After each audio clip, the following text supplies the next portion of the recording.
faces. Ladies and gentlemen, good morning. Good morning. Wonderful. Thank you. I'm very, very happy to address the sixth congregation of the Accra College of Medicine. On a special and personal note, I know Ifwa has said it already, but I'm also happy to be here because your president and co-founder, Professor Ifwa Hesse, was my very able assistant school prefect in Wesley Girls High School. At the time when I was prefect of Wesley Girls High School. So our relationship goes very, very far. What I can say is that God has been merciful, and we know we can't thank him enough. Today we celebrate the accomplishment of this cohort of graduating doctors, and at the same time mark 10 years of vision, diligence, purpose in medical education. The seed planted a decade ago has grown into a living institution where science meets compassion and knowledge is tempered by conscience. The Accra College of Medicine today stands for possibility and progress. Allow me to highlight a few milestones on your journey. The ACM started modestly and has now earned full accreditation from the Ghana Tertiary Education Commission and the Medical and Dental Council of Ghana. Well done.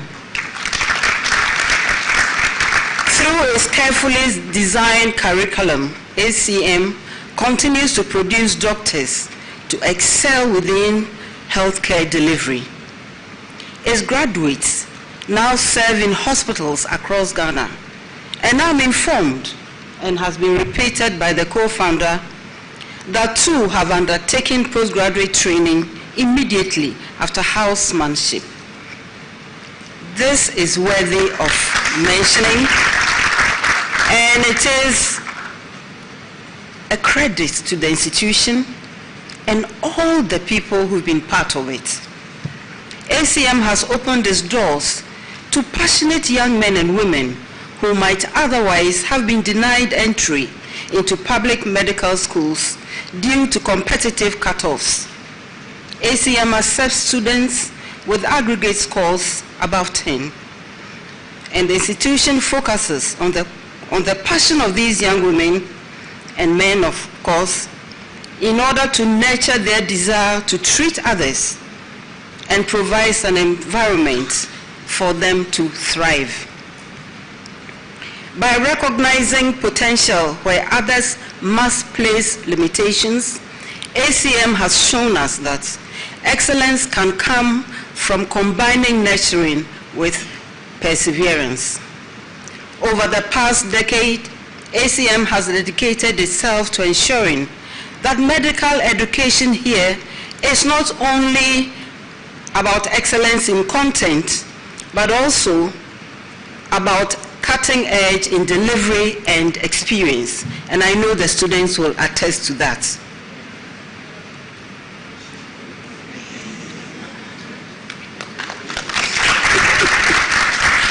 I was waiting for you to support that. Thank you. I'm reliably informed that some of the major technological advances include those that the President has enumerated, therefore I don't want to repeat them. But I want to encourage the establishment to go even beyond that, because they know that they can do that. And I also want to use this platform to ask for more support, more donors, to ensure that this institution, begun by a fellow woman, is going the places that we know they can go to.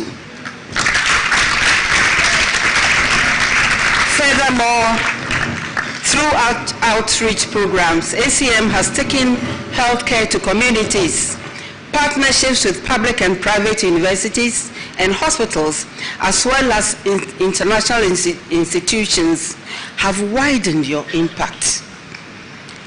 As the global landscape of healthcare evolves, shaped by even pandemics, digital medicine, ethical dilemmas, the next decade of ACM's story must be painted with bold strokes of research and innovation, technological advancement, international collaboration, and ethical visionary leadership rooted in service, all of which you started already. I just want to encourage you to go even further. Mr. Chairman, please allow me now to turn to the graduates. I kept counting you, and I was so happy to see the 23rd person finally arrive. So you are all set now, all 23 of you.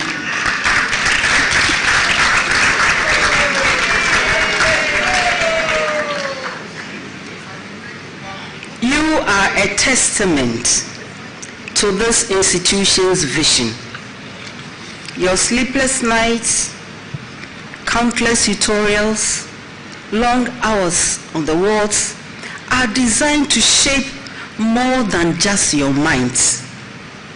They aim to shape your character. As you move to the next step, to the next stage of your medical career, I remind you that the privilege of your training comes with a duty to serve. Not just where it is easiest, but where you are most needed. Many of our communities still face serious gaps in healthcare access, and those best equipped to help must prioritize the duty they have chosen over personal convenience. You are entering a profession built on service, courage, and equity. Let your choices reflect not just your ambitions, but your commitment to the oath you have taken. That is, to go where suffering is, to heal where healing is scarce, and to honor the trust Ghana has placed in your hands.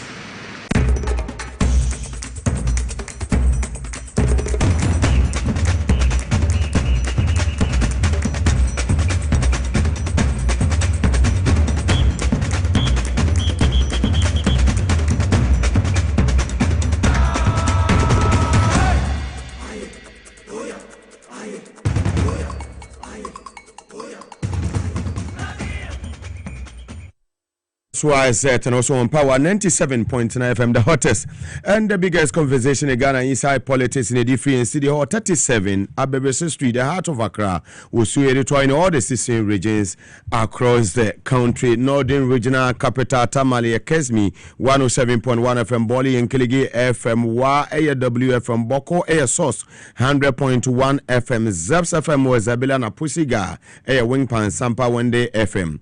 Our regional capital goes so nanum 92.5 FM Sukremo Elho, Yibu Remo, Ewa Savannah region Bole, and Kiligi FM Sukremo Elho, Aduno FM Ewa Sankori, Yakobono region, Time 90.9 FM Sokon and Suma FM, so Ewa Nkra, Nkwanta, Enconfinfin Mantemo, a Central Regional Capital, Cape Coast, Eho, and Kotokraba Market, Adom Sounds, Ekremo Elho, Rich FM, so Ewa Asim Fusu, Yakofra Matamahin Krukese, Yehoa, Global 105.1 FM, Sansu, NOT Region Station, Miansa, New 89.7 FM, Ewo Ketekrache, KFM Opasa, and a Boom FM, so Ewo Jasekan. Atoya Mantamo, Ahin Krukese, Takrade, a sharp 106.9 FM, and a Ziama Elembele, West End, 100.3 FM, so Omukremo, Eho, Yeboshi, Nafi Frimo, Na Yediani, Etre London, a GFM Radio, and a Fire Life Radio, Sanso, and Apple 68 FM, so America Memo, a Virginia, Facebook Live, Power 979, TVS SYZ Ghana. Samson on YouTube SYZ Broadcasting. Some of the everyone in Jumo could be a down at Gedi Jumedi Nina Ede Ebro Medi Moses Clinic and Eba Center Omukra mo den yanyasem ketwa Safari Valley Eco Resource Anso ena Divine Hope Heba Clinic almost try Heba powder ena boy ene sanso ene ye mame eduya yeko power specialist Heba hospital so yokremo S natural mineral water Victory garlic mixture almost kan ho Safari Valley Eco Resort ewo dawo in the eastern region sanso ena ajajumoku awodo etechira eboa me etumi djumedi ebewo S natural mineral water ena Hebron Hills International School. Benji Estate and Investment Limited, almost so our community 25 junction, Omni Goodness Filling Station, the day and Shenimo, almost so a Kahote Chibi, and I had Jumedi Ebro. Mugabe Maase ni media obetimi afreme capacity man and semi a day Ebro and Nadia, hey, USB, say dear, Tianete, here, USB, Niti, Yati, Niti Yati, said the Jemen, say Tibeti, and here, USB, Kiseja said the keka kone de akoka ntokwa wontume nko na ejamanfo yisu on power se niam bia omufiri se tumi ni kura wo mo ti omotu omo office omo beye ni omo amafo ne pone tumi ne de sha wonsa o se mawo tumi na se tumi na de ama won eye political appointment se eye na appointee obi ni appointee okwan bia so itimi sisa mo yi chief justice itimi sisa ne man yi electoral commission penyi itimese sane mani yedi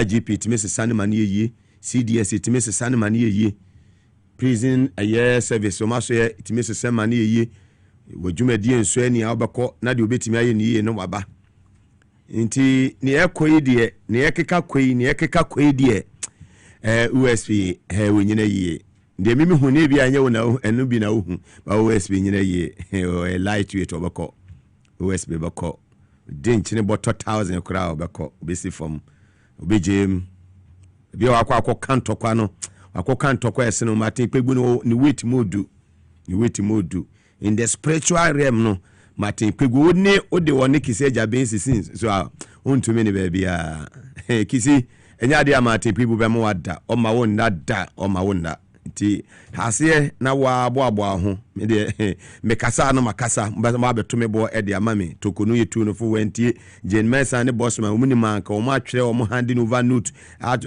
resign e judgment ho kra because apostle we den ya wo beje mu emre ne de we den ya wo beko na omo ba mo bobo adwuma ni yie e de ama o mai Ghana no o matumi abefa adwuma no ma boni yie nti haye TV SYZ and a power 97.9 FM mre we e mra ya get to serious business yetena sisi anache se ensam enko enrad pe na chese 7 December Ghana for cotton santene to aba edi yimra se bedwafo ene mampanyi na ne abedi akiri chese wo hwe abato ne yefefe nra pepepe ne afi ya chese sabri mu de ne akaya bai baby ya ba bedri sisi ya make say de o na chese Mr Grant Tini TV hui na Mr Kumsin Ibrahim Kumsin Federation of Labor ono so Tini TV hui na sabri de o ba omi concede defeat da on the 8th Bria ye kese na ba omi concede defeat na do ni BP na rise kosoro ya chese o yehwia enye yie na wow ha amemwe uha amemwe eto was saying what you say uha amemwe eto was saying hey IGP all boy adwuma he beposo obeye study wa America for what you say IGP all boy adwuma wa fe anu aba IGP all boy adwuma papa ya ultimately say all the sectors eniama ye adwuma IGP all boy adwuma ene posifu anya wo fa ahodie posifu ene bi di wo birthday ebi ware nra wo manya wo fa ahodie wo manya wo freedom yentiti obia capacity IGP awabai wo bia ho ato no posifu ho ato wo mo udru eye bema camp a CDS capacity CDS awabai Womo watomo. Udu prison service maame patients bafo boni ude tedi patients bafo boni ono so wama hwaju say from udu fire service maame mausi sapon wama hwaju say from sweet mother meche wa wie umpe we na opede umpe we na mopede ben. Yes. Unya we wo baby a this amemu papa president papa ene wo do ha ko di dwuma die weekend nyina na president shekata bo adwuma vice president so bo adwuma ya maame prof na na Jane obo adwuma honorable Jelo Zebra mu ha chire kama enu anu akopie mu wo sem Savior Church for so enua ba Maria Wusini maame yi ase ko hwe titirifo over the weekend yenua akwatia MP a oto nananum wansedu ikumi otimi se bibia da so omemu Speaker of Parliament ye papa right honorable speaker Bamba be wo bonadwuma na wura judiciary hodi a ye papa Justice Bafo Boni chief of staff me bo honorable Jelo Zebra abaso no na me bo chief justice papa Bafo Boni so abaso ko hwese de judiciary netumi afa na tuma paefra within 3 weeks de tokonu se ni nyina within 3 weeks enema hase esesa e judiciary no iti Ghana fo afi atwa mo mokoto aba no na omu nim de omu ehwe na enye momamu sa omanpanyi dada enye obi a na ekasa kekewu sa omanpanyi dada John Ajekum Kofo da ba ni ba enei President Kofo over the weekend ewo delay show so na ensema President Kofo eka ye no esewani o ensese e ka kire wo kwaya MPP fo afa so eniema omo yeye na ni nyeni se ko omo ye PDS wo National Cathedral eni amafo omo sikada bank eye ma member pensioners ya papa mo pensioners na nanado akofa ne mra bi ba ya wo musika nyina nanado ye eniema basa after COVID mampanyi dada Kofo Dabaniba, former president of the Republic of Ghana. Oko 2 times. Ni nyuma penti Ghana for mana kwenya mani komienu. Akufo 2 times ni dia nenye 2 times papa u. Kotobe ku baba pa sanko force akufo ado ne nkofo. Kotobe ku baba. Womonya sika tam na so omo opposition so hu omo ahwe omo. Wiase sika nyina womanya bi womo mo bedwane akosha America dwane akosha America karofo atamu ntimi mafie krono pa akofo we aba o man we no nka omu bi wo wase hange wo mo yes sentenced to death by hanging near hange wo mo ekwan o mo fa so wi a wo man we sika krono a wo mo de nyamidi tare akire ni ekofa architects wano na mba ya drawings na wano si obi o support to gay sabi tunumu ma na mema ne mada na branch affair say ajai no na yakofa sa architectural designs nyina de asa ne nsa si onye designs yensi dan emfa emanyankopon san se wo hye nyame ebo say wo be ya president ya wo be si asore dan e de amanyankopon such a useless caricature about before your assassin prime area abubu judges for edayagu abubu passport office embassies awodo abubu omoja pade nyina agu causing financial loss to the state eno na nanado dija a time for serious business on TVS was at Empower 97.9 FM ya trasi anya agro ni edie yes time say kosi no say ye ni agro wa ha please ye ni agro wa ha yes and ye kanu krana ye de tumi bi na kanu kran say be wo waso na betie ni ye na se ne send this na power and this na tumi ni kra no na ono so appointees no obi a nya steady na was slipo na sembe to medima me fire without fear or favor. Yes, so I say if it must be done, it must be done well. And now my payenda da kofo na akwatena opposition akufo do by 8 years amamofo kakata akufo do bu ye no and now my payenda da kofo enya ya Mugabe kura kan o my payenda da kofo tumi amian say PDS under akufo na administration no omutimi jeje Ghana for sika over 8 months ya omamu akonta amma the good people of this country. When another urban was young citizens, me and your spectators, and only what DJ for now the future generations, and on another DJ. The answer is no. Chrono.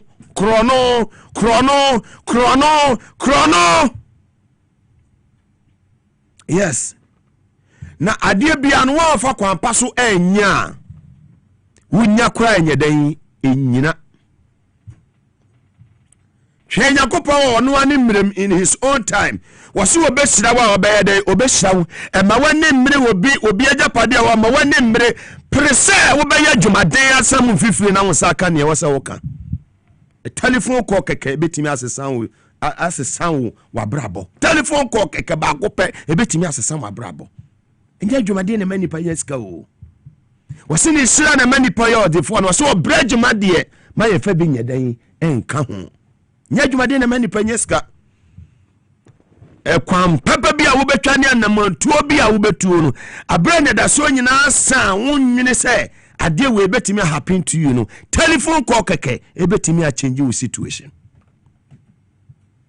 yati ha o mapanyi da bi ba ko ene afa no kofo ne pa so yetimi nya N1 meboa mo fa George Walker Bush Road meboa yetimi nya N1 o ya o mapanyi da bi eba ko atamels wo ba ya no obeto aso na o mapanyi da atamels ba ya obeto aso no wono so eje mu edema ne nua aya John Dramani Mahama Sabri wo ya Ghana mampanyi ono so ba ya no obeto aso Jomama so je mu edema Olumai Bugi aya Akufuado that useless caricature wa be wasi time 8 years. Yes, Mr. Media me kan be kasa no ade very useless. News na ya less na na do ni so wanya Ghana nya no so fa so bia am saying it without fear or favor. Chirame ade ba ko pa na do ye ya wo betima hu say a legacy bi wo jade papa bi a nchirima for de bekai no e wa hen 0 krono no mbaboye PDS National Cathedral na samne nyina nya Mugabe na ka president kofo na ka yeti o mampanyi dada John Ajekum kofo ne semodi tu bia e o delay show so over the weekend as a party ebu ya wawo MPP party president kofo MPP no shasia no nanka kofan okay the been se covid ade bi hu bi ba no ka hona afei ba hono akaza kofo do manage covid no okay but I'm actually and a near be custom tears and so it is a bond market issues nearby. It is a cathedral. So it's a kukuru no near the Nafi Antimian. Now, what can I say in Sicata? They are consulting. But some cabinet, no answer going to be Bissacos. But what you say, a basic cathedral, no one say a dear here now. The patch of one moon.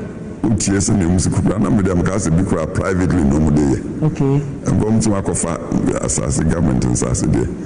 But so to me see, but we as a public resources no day. Okay. And Kobugu Bangos as judges near their team. But we are saying, I didn't see intimacy. And I didn't do. And I believe it's a PDS, this will come by and okay. Until I be brave, but Mr. Macame Sabio, Marita, my Cocramity, Nameshe, until Sir Nadia Bacuswa, and I say, Osha say 2016 landslide, near the winning side election nearby power. Now 2020 election, na tensions in the Biaba, and I feel about hang parliament here, NDC battery. It took just one vote, one seat in parliament to distinguish the president when you're in majority, but now you reduced majority. Then 4 years later, last year election, anyway, it looks as a Ghana electorate, you cannot take them for granted. it for granted. Very well. You can't take the good people of this country for granted. The power belongs to them. To the 2 minutes sir. Ye the 2 minutes sir besom. Mama ma isasanasi John Dramani Mahama eni ni termu nwe ekotene fie emeka asemu ibe nkyere. To that point is mummo adwuma no Ghana fo hu se bosumi mako edu baako a yewo mu yi Jomama wonyenya afio wonyenya 12 months no will take it over on the 7th day of January 2025 to 2026 7th January and obenya 1 year. Now 1 year akontabuo no ye bedi ho nkomo Honorable Sam George mia minua jata waje pene se obebe fia mia me mame Honorable Elizabeth Ajari trade aso ye ho ono se moga o mame meba wate na 1 year ne bedi ho nkomo me Honorable Kennedy water resources works and housing obeba Honorable Rashid Pepo beba me Honorable John Jinapo beba energy me Honorable Kofi Amabua ebeba lands and natural resources cabinet ministers ni nyina ebeba be kan masem 1 year achievement need to say.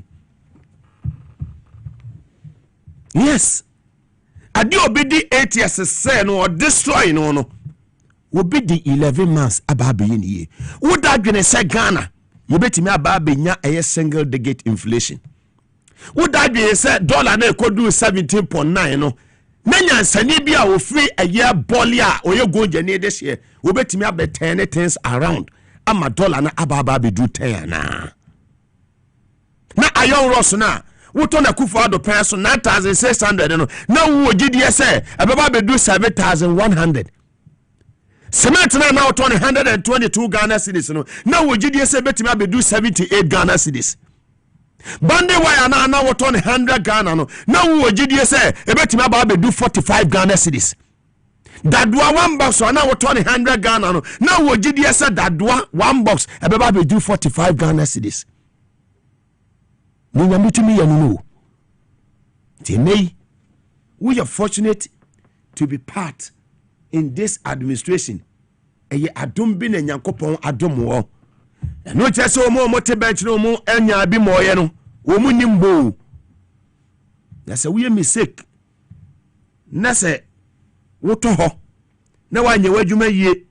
Na eye corruption issues ye de bi betare wo cases ye de bi betare wo.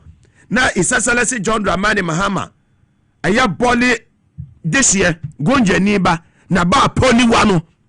Hey Dr. Callistus anyone monya for Julius Zebra will let no mo betwe quick umu be yi wodi sesia monya for Julius Zebra wo be yi wodi iti da bia meka se ye ma otumi esa soma fa ahobrase som hwinipa ben donipa menye obi obeye nyiyimu choose and pick where dey were madam for we nya madam for we come ho mini we kasa mini SMS ya nya fine da ade me na me de me ho me ne nya fine adan ye fan ko baby ya.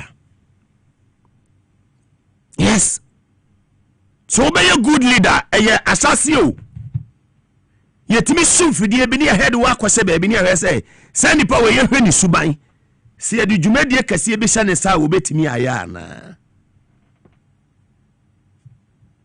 Look at Edmond Combat, lawyer, MD, Miami MD, Tamawa Refinery. Check. Go and check his age. Look at Sami Janfi. Go and check his age. Honorable a year for the squatch of Fosu. Go and check his age. But are they delivering? And now deliver. I just want to know. Just sit down and ask yourself.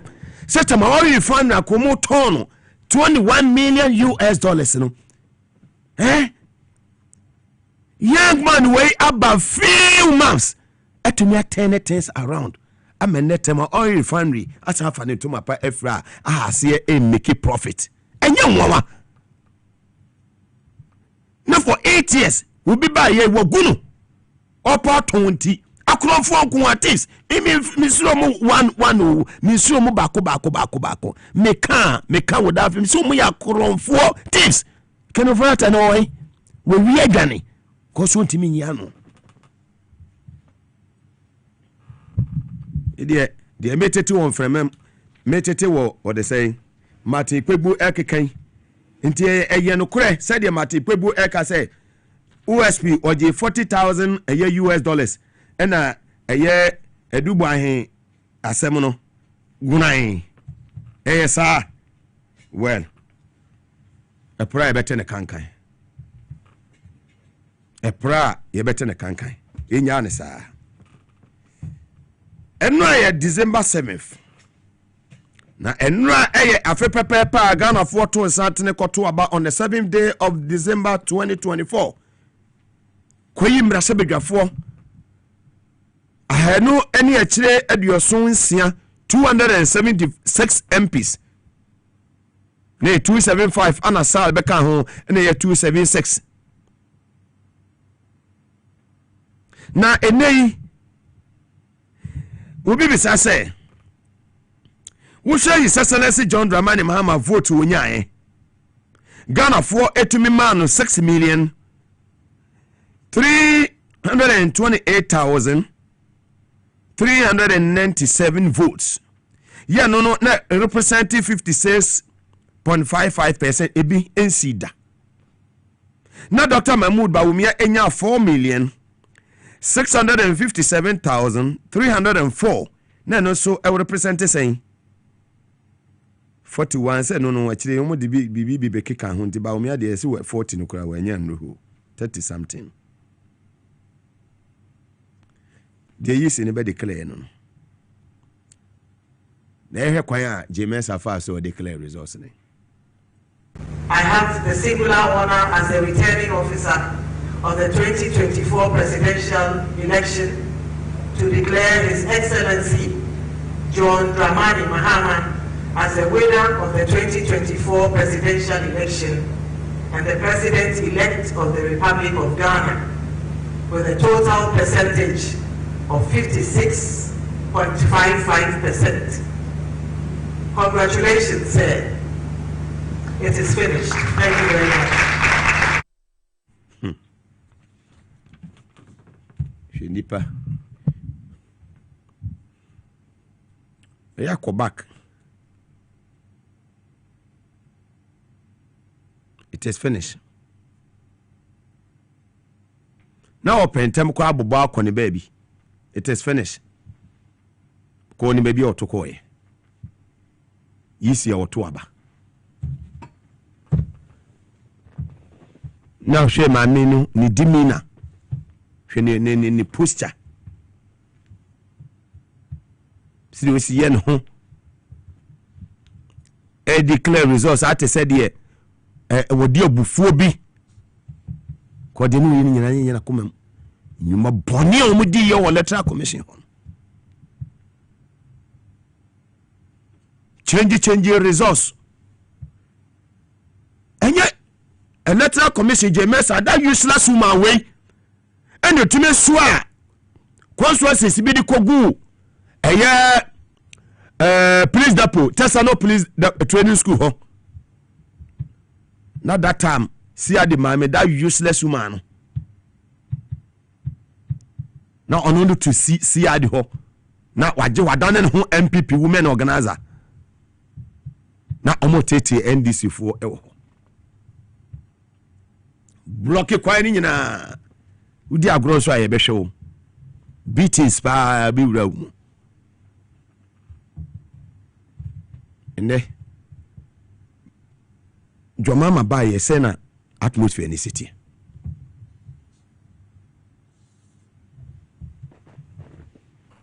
And we should say the Nyama AC air corner, and you've been a bachelor say things are getting hot better.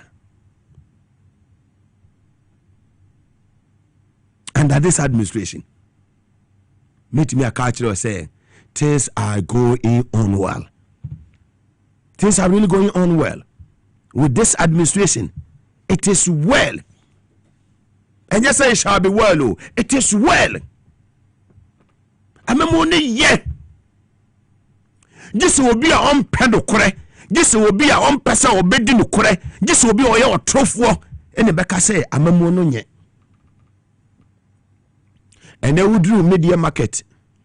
Umo kofa ebru if you teach a mante any bagron and patemu benina.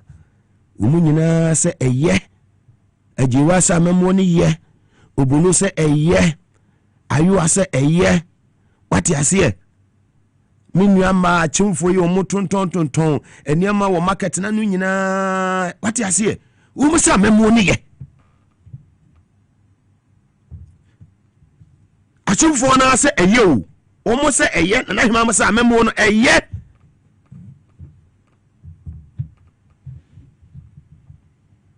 Nebody abu, a burabu, and there could be sa Gary. Gary na, ebedu sise Ghana no, Olunkano. And right, you call a year by a tour Gary or Quem, teacher Mante, and a Quem Hui, Chechere, Gary, and ne 30 Ghana cities. Banchaya for body I for. Kufuado penso fufuo no tokura ye mfa body anya dan enka ho omudi jama haban ene no ane sese de no abode ye fufuo ne ye body enso na nya body fufuo ene body abu amammo papa na aba nsu ato saa nsu onya atoda ye wo December nsu da soto odonne ye amammo papa nya mesu amammo wisdom peace and atiesi o my way so. Sasa nasi John Dramani mama befa akwenye mama hoduo wote se sorry jo mama kwa bobi se we wa manage near mama bibia ye boko. Look at our finance minister Honorable Atofo, young man. Look at our governor of the Bank of Ghana, Dr. Esiama, fantastic man, and the man is working.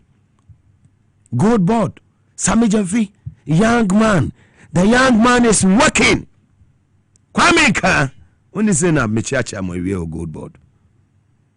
You see, Sami Javi ni deputy. Lawyer Richard, munkoso emwe juma. Nasa natural resources so no Kofi bu abo juma George na Paul obo juma.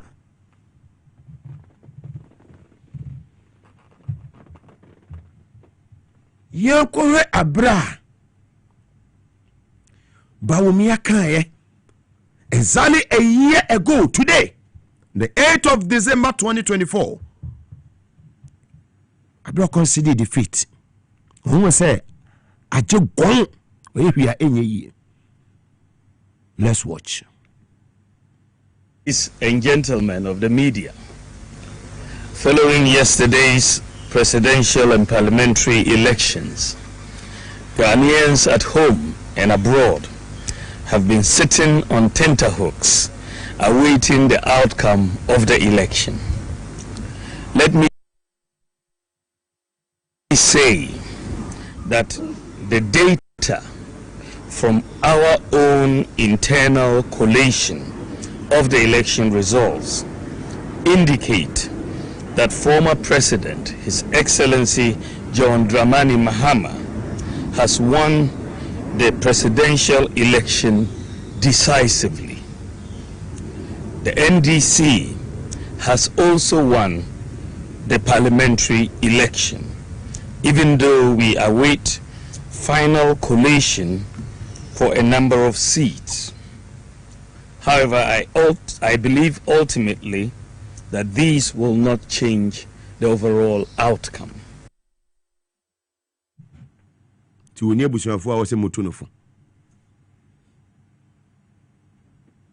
woni abusuafo se mutunofo amamoni de direction ya kɔ ne de me kwa me hu se dwomama kora ne kasa no bɛka yɛ so onko biem no ɛyɛ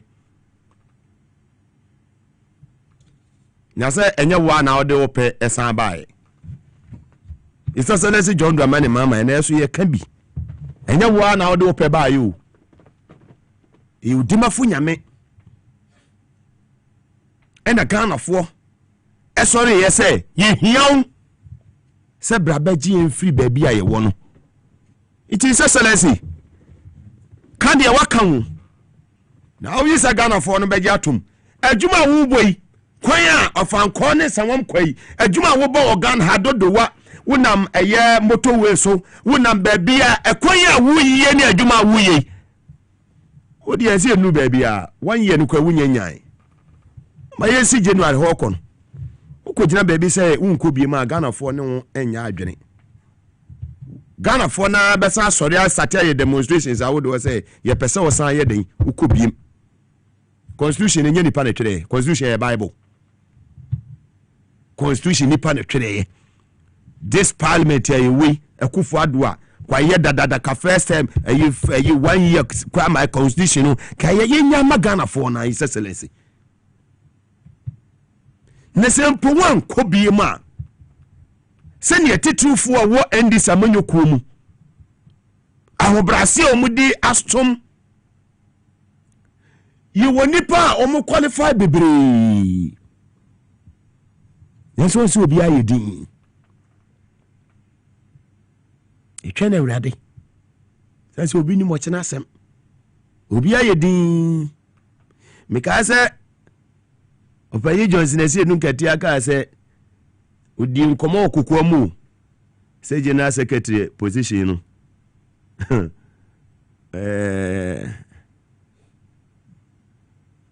obeko bi mu so onko bi mu kwakwa anyi do sorry ya no so obeye den obe contest so won de to no ko ye na hu ni smoothness level se dum kati asan ko fi won oba chairman it too early inya abotre why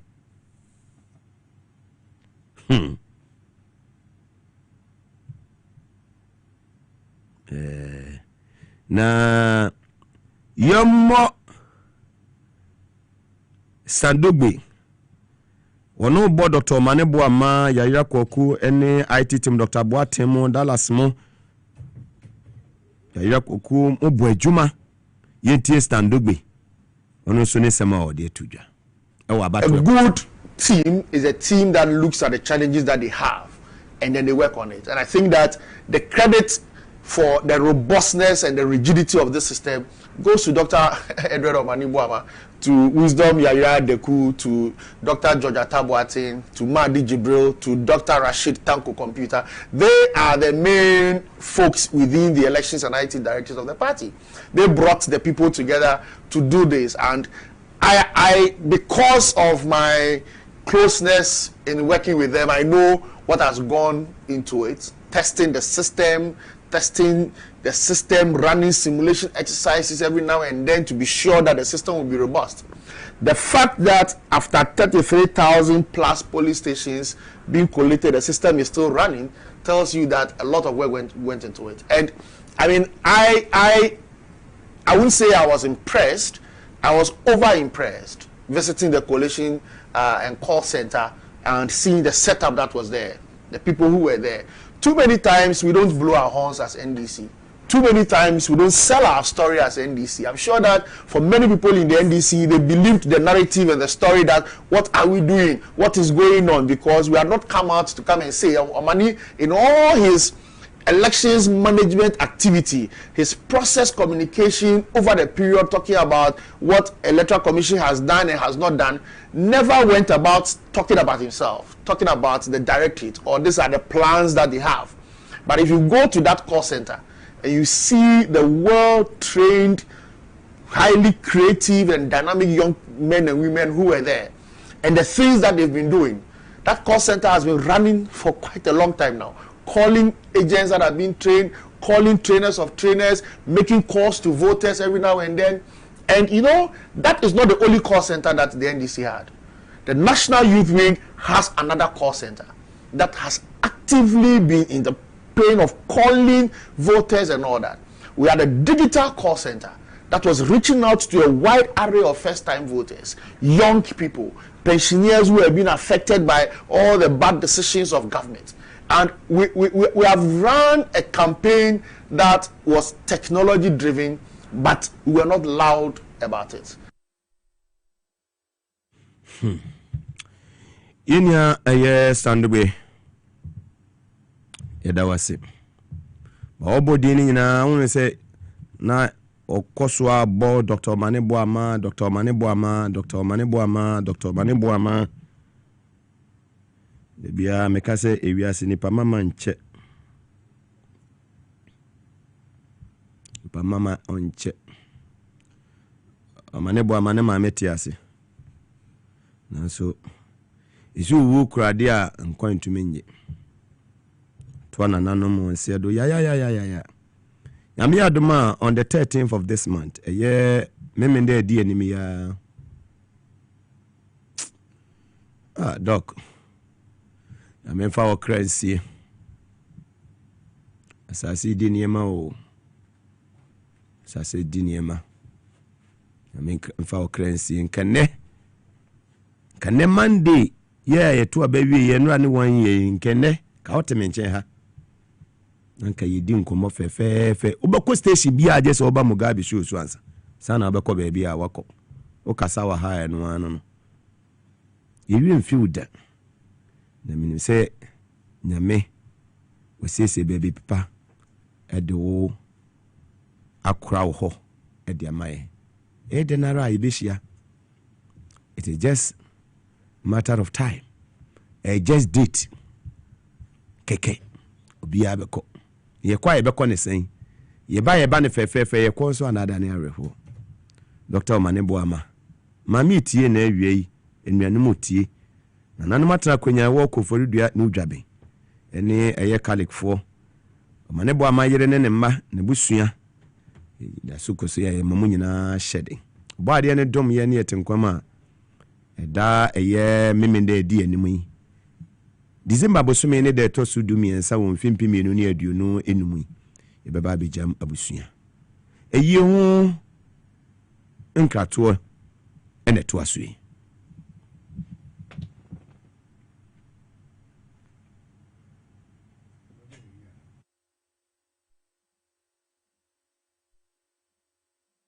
I say no ene eye enua ba ASP eye akoma ASP akoma se woko eye Madina eye dosu aso ye ho a ASP akoma wono ena eye dosu commander Dorison Techiwa eye benchi mfreno akomapa sisi wo Madina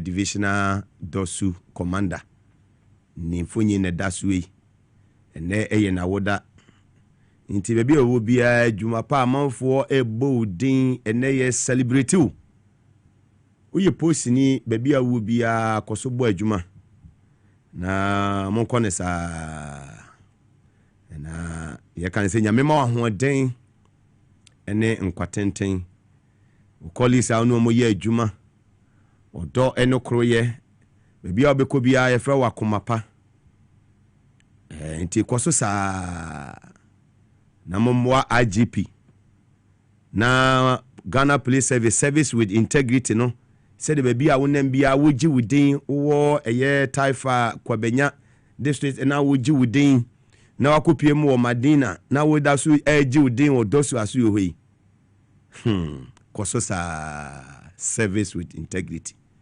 na memo ahoden nkwatenten ya doni besi na ya juada na ene eye juada yi yenua ba eye Dr. Mary Ewusi sa adofo a enura mu bejam no ema ne pe ne maame kurabre ewo eye wosim ewo Eastern Region Chief of Staff ne abemu mpanimfo Eastern Regional Minister ni Eastern Regional Chairman yenua eye Oliver Kevo ni team penifo lawyer Chumberima Nakob deputy CEO ene minua George penifo titufo mu amuko pie mu Asante Regional Women Organization enu aba Gloria ene Kumasi adwadifo mu amwo race course mu amwo Kumasi Dubai dwemfo mai mo ye mani yefefefe enu aba Dr. Mary Awusi say si ni kaje ni aseda oda mu nyina amase nananum atena kwanya nananum ahemfo mu free sirimu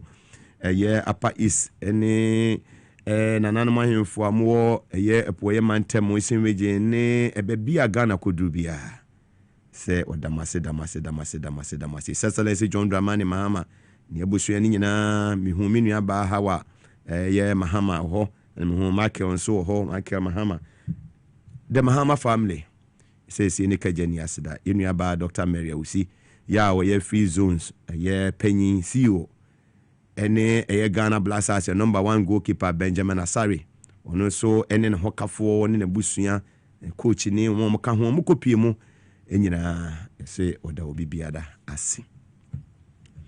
Abon on Apa Sema, Edumi and San, and Juada, December Bosumi and the Tosso, and what you won't think Pimini, do you know, enu.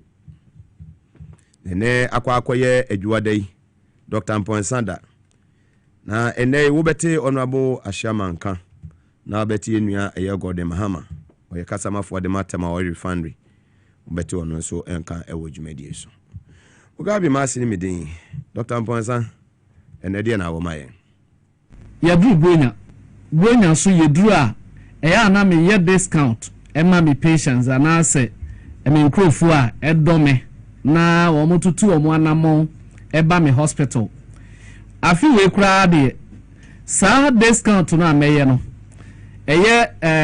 meye discount 25%, magic machine discount ewo so 25%. Na this year no mema na cross Christmas no akodru January 15th ena me ende sa discount we enunti obi biara wo hweme no this year bronyen Dr. Mponsa Herbal Hospital magic machine kesia no ne ketua no nyina eya de a discount ewo so na mu a mo hweme nne no mommo modi ana momra bronya no nso afi we de ni ntukwan afi bia Mugabe ka bronya no ya na mitukwan aha this year de me ne mo na tegana ha enunti se ebronya no mu ena ubenya tam kra wo de bra na metwen wo ahwew ye was Pintes Coastal Junction udru wa taxi station na wo no busa wo mo se wo hwe Dr. Mponsa wo mo do beba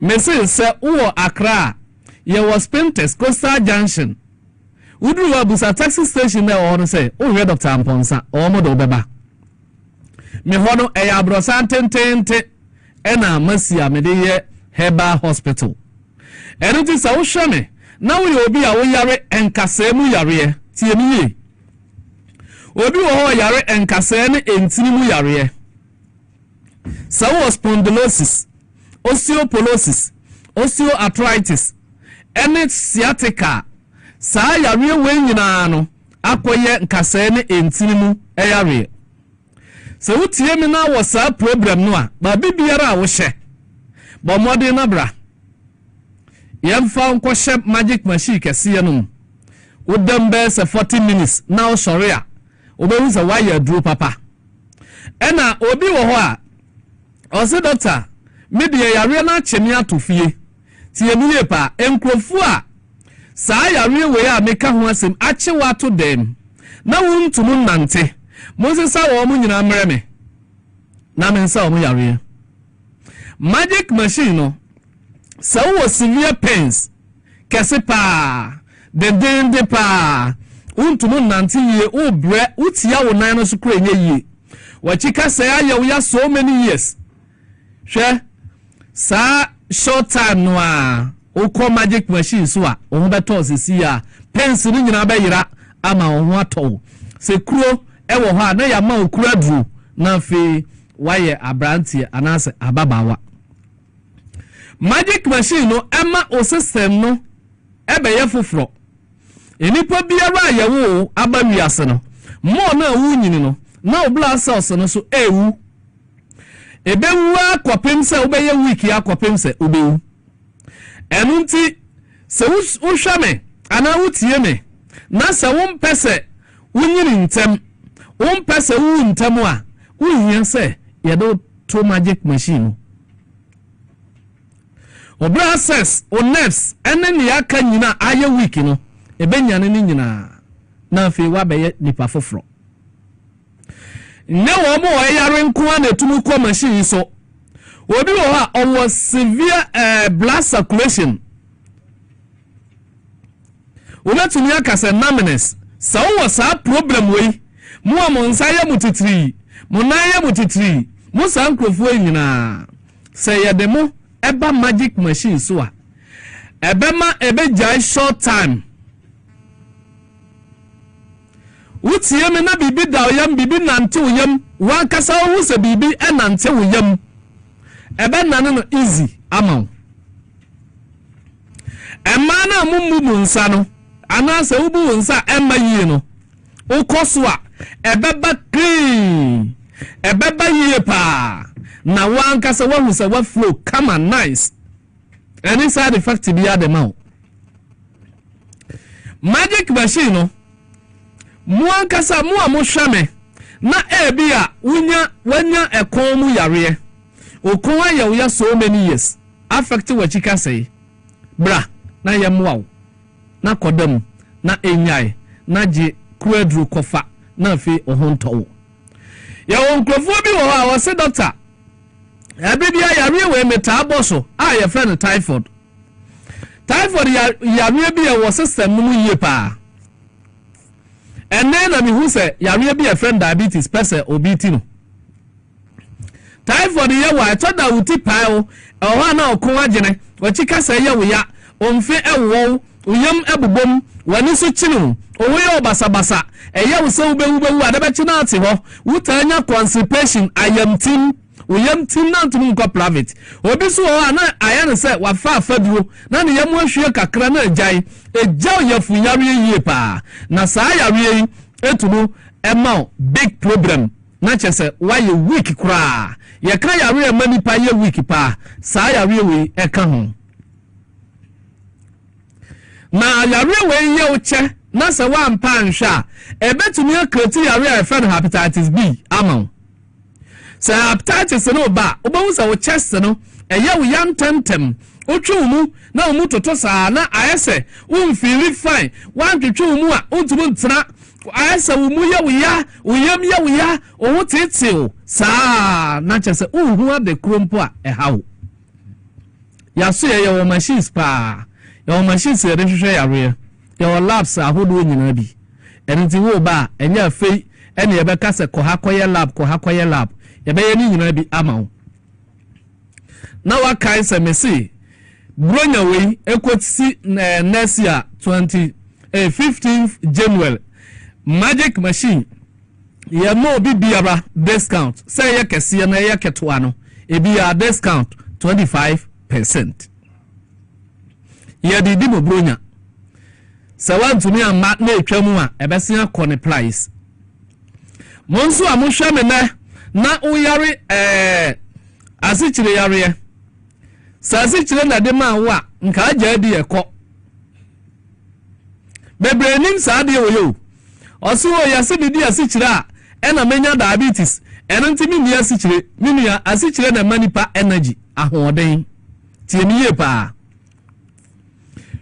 senkani enkabroni bi abenya diabetes because akwala be ko school abroforo say ye tu kwan ko hoba akwala be ko school every day drink than bargain ani anka nkwala mu what 3-4 years nyina benya diabetes yes anete obi biara okasa aka kire nse wabon enya si kire obedi nko ena ma diabetes bibi wo yemu abroni fere pancreas udi aduane biara ewie na aduane no ye adwuma wi ebeda ne sugar abroni friend insulin sa sugar no na ma energy ahoden sa wodi ya no ebia na pancreas no eyare Ebasa insulin ntum mfa pancreas ntum mfa nya adwuma mawo. Enti ebekwa akofa mmojam. That means afa wrong way. Ebasa what is say hwan ubenya diabetes. Because as it no amfa babi asese efa. Ena afa babi enye. Eno na mani pa diabetes. Na enya asichire awadi. Se koba na saa esansa asichire no kom mojam no. Wudi no bebra na eya dodo wo mojanom. Ebasa ene hawo. Na sa wonyare diabetes bibia anyewa asichire na mani pa energy. Wonso a wo hwame ne ebi anye we na hawo. Wuhia awo bomode na hwehwe me na meboa wo. Obawo kama nyankopon ede tumi na mawo. Ama me. Ena wonso a wotie me na wo BP a ye friend mojabro so. Brana me muwa na BP yare no eyewa ade ati nyina ne se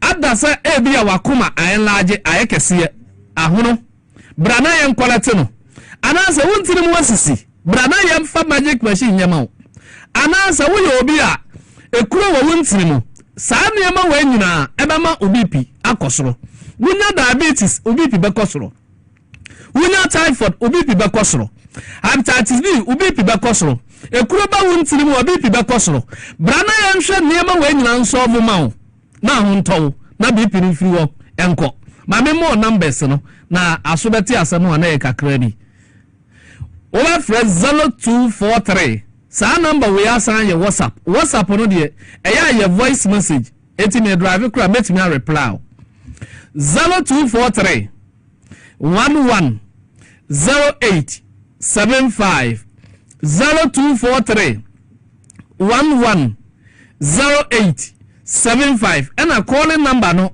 we dey anya WhatsApp and here 027 85 99 611 027 85 99 611 mo amuwa brochira mo pesa mo ba be bronya no na mo ba herbal hospital ho no mo fa WhatsApp no na mo mfre na mo buku appointment ento because magic machine no enye tembia na abeba obenya so akọ because ebi o ana obi abuku sa appointment no mame sansi number no so mo sa number no ye WhatsApp eye 0243 110875 0243 110875 menu ya wo hwa me ne yare no aya ahohyehyie a saa ahohyehyie no woda magic machine a just 20-30 minutes na ajai enti se wo hwa me a yare biara ekutia no bomode na Braspentes Coastal Junction wuduru a taxi rank na or busa musa wo Dr. Amponsa Kumasi ye wo hwim Tigwa Junction taxi rank wa fame number no na frame na memwa Minsa yare me din Dr. Amponsa me kra jesoma me say waya safi bye bye.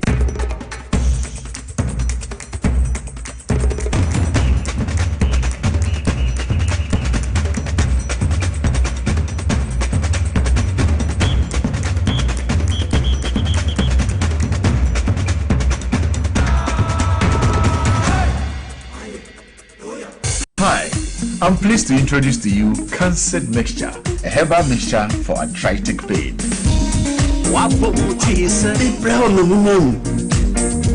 Arthritis, Savannah. It's me. Cancer Mixture, no, Cancer Mixture, no, Cancer Mixture. Yerubabiana no drew, Moria, or arthritis. Cancer Mixture, obey your juma when you forget inside. I'm a place in the grand. And in Fidina, menu on your market for your button, a woman, one menu for. First, baby, I'm from one Sanka, saying Susan, Boliviara, home doctor, and I report to FDA Med Safety App Nodo. And Katui, FDA App Nodo. Hi. Now let me tell you about Safari Valley Eco Resort, the first of its kind in West Africa. Upon your arrival, you are introduced to a butler who plans your itinerary. We were surrounded by wildlife from the moment we entered the eco park. So many activities, all in the same premises. Visit the gym or the stables, they have it all. At my break, I'm able to practice my potting. We also went fishing on a man-made canal. Our tour guides taught us so much about the wildlife and how to interact with them. They used only electric vehicles here. This creates a serene environment. I'm told it's over 1,000 acres. My cabin here sits on 2 acres with a large terrace space overlooking my private swimming pool. Now this is royalty.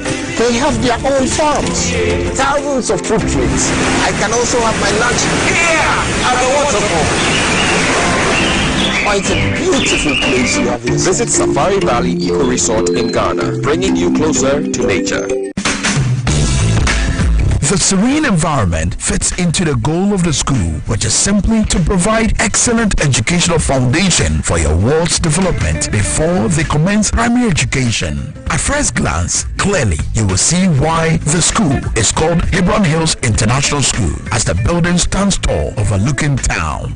With a Montessori style, we have experienced and dedicated staff and trained teachers. Our small sizes classrooms are meant to enhance teacher-focused approach where children get one-on-one attention from the teacher.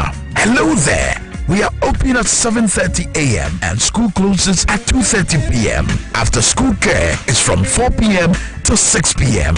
while early drop-off can be arranged at 6 a.m. Hebron Hills International School is located at Midyear off the Nsawam Road. Locate us with GP postcode GW0688 Ga West and GPS code 06884870. You can contact the school and make further inquiries on 050-876-2375 or call the office directly on 0302-918768. Email us at hebronhills.school@gmail.com. Hebron Hills International School. Excel and shine.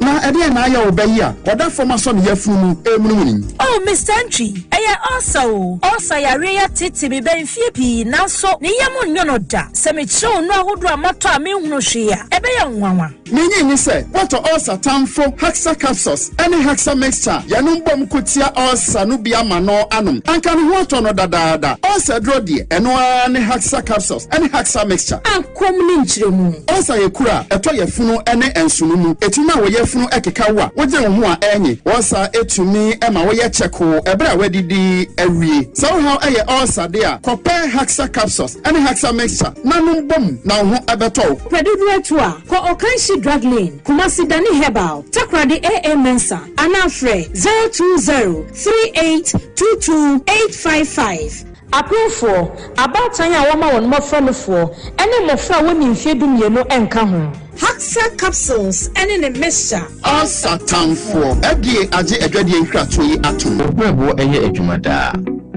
ebwa eyam aduane ebwa eyi insa free ni peduani na ebwa woni pedua ma etena ho yi nanso when we say niema a yidi na yenom timi ma brebo ye adwumaden sempote mehunda me brebo ye adwuma pa ebia sese mitumi ye bibi bo me brebo ani and wanting about the left hip from the Moses Clinic we have our center about herbal food supplements we see the barber ama eye adwuma yi na eye adwuma fatopa ye ni yelo anopa ni enwumre na eboa ma obrebo ye adwuma yi sene ebeya ebetimi anyam aduane awodi esiesi ni peduane mo enyi mo finsini eno na me brebo kiapa Ubenya Left Kid or pharmacy, herbal shops, no supermarkets are eben. So what do those way to up? 0244 068447. Left Kid, what would bread war? What will you pay?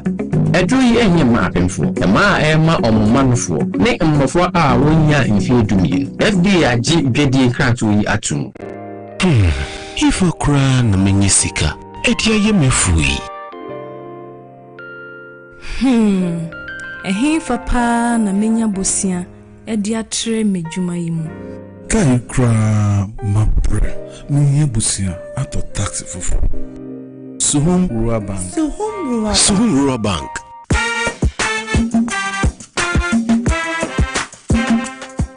Yema mwakwa baba Suhum Rural Bank ye won hyehyɛ ahodoɔ bi te sɛ dwadifo abosia ekuokuo bosia susu account and it does all our savings account. Me bada chain savings account, and then the keka home. Suhum Rural Bank was 03422919896. Now one so what to me aka say. Suhum Rural Bank, ama ene mayeka una. Suhum Rural Bank, enti mepa minie. Suhum Rural Bank, growing our heritage. Ghana, get ready to win big and live large with Mega Cash Lucky Box, the game where you could walk away with instant cash prizes. It's easy to play. Just dial *426*5# on all networks. Follow the prompt, pick a lucky box and reveal your cash prize. It's that simple. Win massive, up to 500,000 Ghana cedis. Don't miss your chance. Players all over Ghana are winning now. What are you waiting for? Dial *426*5# or visit www.megacashluckybox.com and play on our web portal. The minimum to play is 5 Ghana cedis. Your lucky box could be holding that big cash prize. Mega Cash Lucky Box. Dial *426*5# and win instant cash today. Don't wait. Remember, terms and conditions apply and is NLA approved on the Caritas Lottery platform.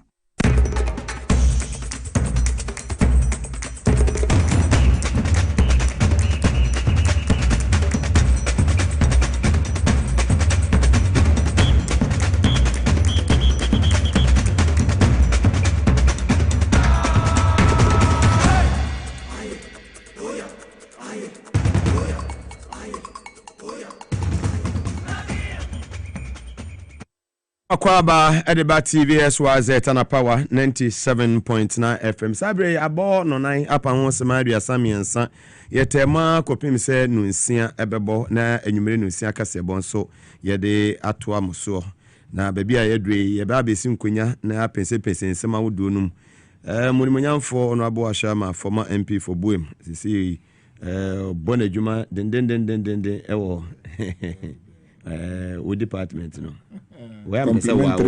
Complementary Education Agency. Fantastic. Oh, you're there. Acting Executive Director. Thank you. Into a whole dining in the Ghana Literacy House. Mampenyadum. We say, oh, they are sharing some. Oh, teacher. Teacher for yes, more country hours. So, Nyaza. No, the same. Indeed, Ubamincha. No, but Ubamincha at least. Pure water. But no, not. But so far, so good. You are doing a good job. It's okay. It's okay. So, Honorable Sorogon, so maintain and catch it. Yes, and then we catch on some friend or share. Or friend, me for gold, neighbor. Or your capacity, baby. God, Mama, Makwaba, Bibiaba Cordia. Oh, no, name my post. God in there. God in there. Mahama. Pressure capacity pressure. But I was saying, sure. Slow down. You see, Manisru, Kasaka, Abraboya pressure. It may Nipenya, say, I will teach you when Nipa. So we banana boy for now, so dear Bufushi and your appointees, and Rebecca say, Boko, Unim Webia crowd, the many panel. Now, man, I will teach you, and pound crunches, some children. It may man come ahead at 20 m. What then I thought is saying, Minaga. So when I would do, Juma. Thought I guess I'm going to thought is saying, but Toy, corporate way, dear, MD, solid, fantastic MD. Nah, deputy MD. You see, behind every successful man is a woman. Yeah. But about corporate governance, behind every good leader should have an able deputy. Yeah. Because on more of new operations. Fantastic. And these operations are weaker. Well, focus. On also now asana achia bakacho say wasana enye. And you the was a move. That's it. That's politics, it. That's it. This Santina and your papa in it. And the successes now, muhu abonti amotu abonti ni na no. Even though the ultimate, no, yeah, the bema the head, which is the MD, Honorable Combat, but you cannot do without also acknowledging Honorable Alhaji Mustafa fantastic Abubakar Batalema. He cuts across. Fantastic. He cuts across. He cuts across. And the way we senior staff, no, and Ubano ne unse oye somehow older than Combat. But Ubano share the war ne Combat a relative. Now what brain wase Ediama Combat. You should know that it's not by age. Baby a Yankupon ne ala diwo aka akosheno. Admit say honest or yede. Oshe. Na do so far so good. So far so good. Oba world I don't know what to say. Anyway pa MD crowd taxi and said you have a whole documentary about that lady which we will do that.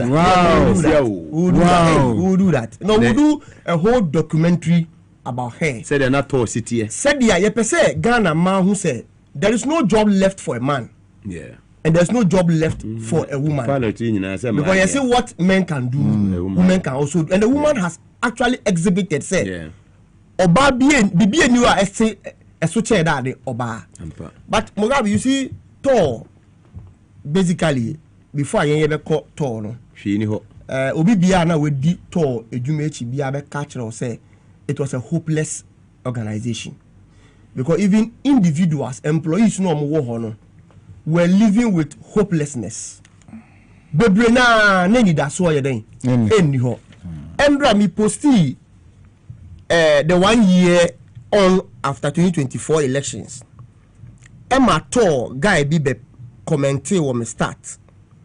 And Moga me reading the comment and I was so sad. Me try to me read verbatim what he sent to me. Or see, my brother, that election was the last hope for me in either I stay in Ghana or not. It was a do or die. I was the first person to vote in my polling station. Mechira say many, almost everybody or what all were living in hopelessness. Hopelessness. Because nani that's why then. Asa. Company na omo assess ye as at that time. Conclusion omo draw ye, including MD, deputy and the board, was that company no enye viable. Company no eni da so eni company no entimi ma oman no sike bia enti yanton. And now omo ton sa company no $22 million. Kufuado. Say company no udi ye bibia enye ye. Adia na company no elake one was leadership.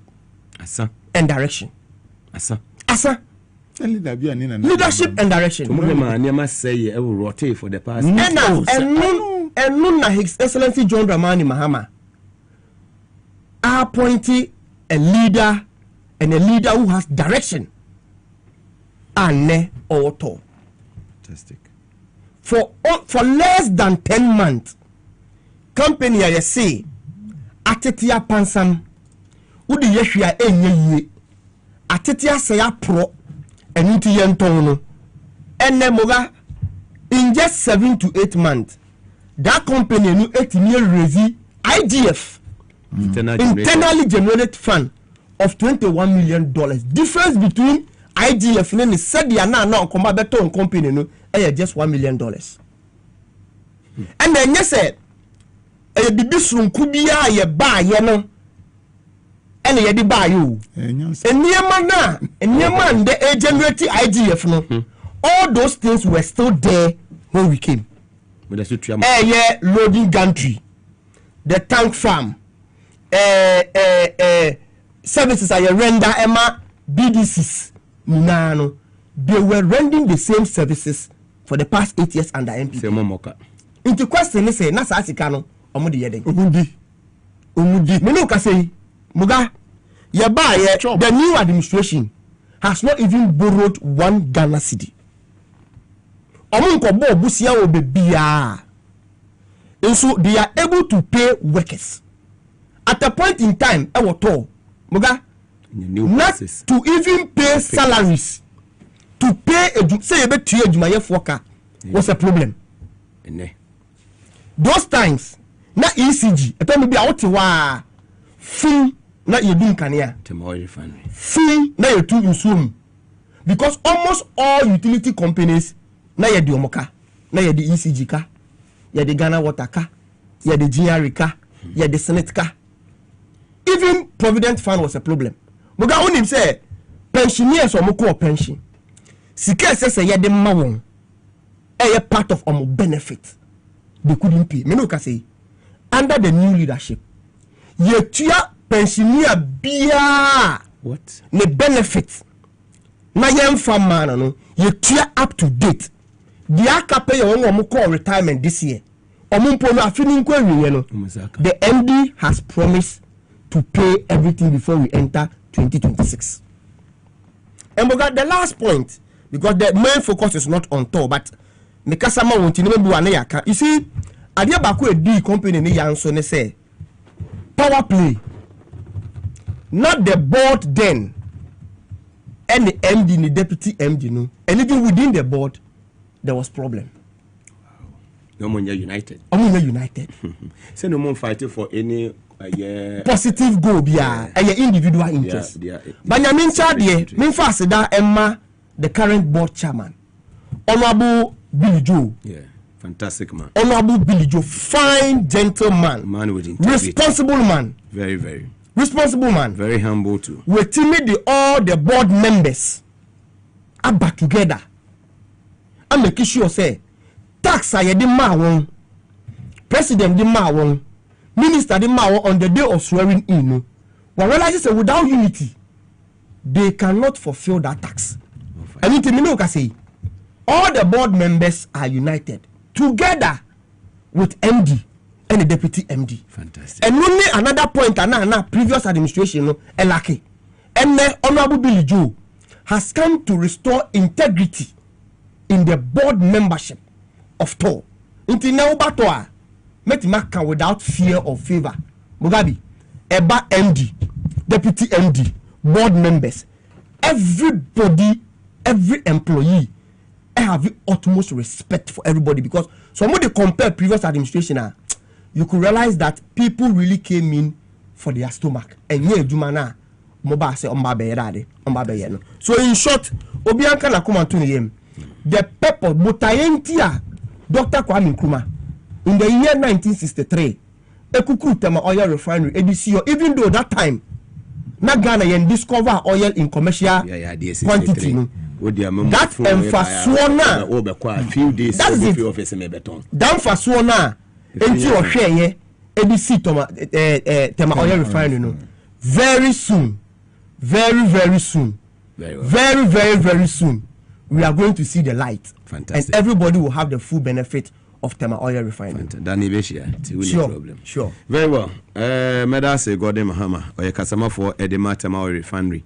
And I'm watching live on TVS YZ and also on Power 97.9 FM. You fast like I say, Fama, Safari Valley, Eco Resort, S Natural, Mineral Water, Divine Hope Herbal Center, Divine Eddie, Chia Herbal Powder, and Airboy, Vitri Garlic Misa, Power Specialist about Hospital Mugabe Maase Clinic and Herbal Center, Omunada Romana, Hebron Hills International School and Victory, and Munina Techa, Edijumedi, Ebreo, and Ewa TVS YZ.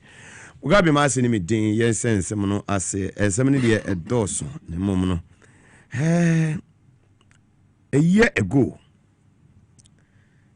enra na je say me fan say enne pepe ne afe na Ghana ye hu say aban sisa ya den aba me sha je mfi ono abo ya chairman afe on information say na Gordon Mahama so be wura me na afe ya hwe other issues nso a bobo eba president Kofo akasa OSP hu nsem ni nyina no betimi ahya ase afri baabi a pese wo hya ase afri yo moga medase echa minia kuma ne wankasa ne hwefo ni nyina moga senia minia akuma sikasa no so be catcher say all political parties are the same nokre he can never see obimu dia to omo hu their university doctors any professors nipa no sorry also all political parties or politicians are the same. I say no. I say emphatically no, we are not the same. Why would you near kuma cancer say? I bind be about Kunyasu. And Ghana Japade bi a Kwame Nkrumah bianu in 1963. Eye Juma yedi sha say in terms of industrialization. Kwame Nkrumah to me dream samre no obi baya o say ade nu mfaso bia ne ho into all ton is saying on say $22 million and now buy food from Nyankopon aye ya dom say need to NPP aban no free ho aban for led by His Excellency John Dramani Mahama. Aban for with the Vice President Prof. Nana Jenupokwa Jima as the chairman of the economic management team. Onu oye practical economics. Enye oral economics. Theoretical economics, Wa pointi Ghana NDC mpenyi force. Munko dinasa juma. Within 1 year, and through 1 year, mpotie for muti. Nenti ayeni MPP for share. Yetumi kasa se na ye kasa ne se.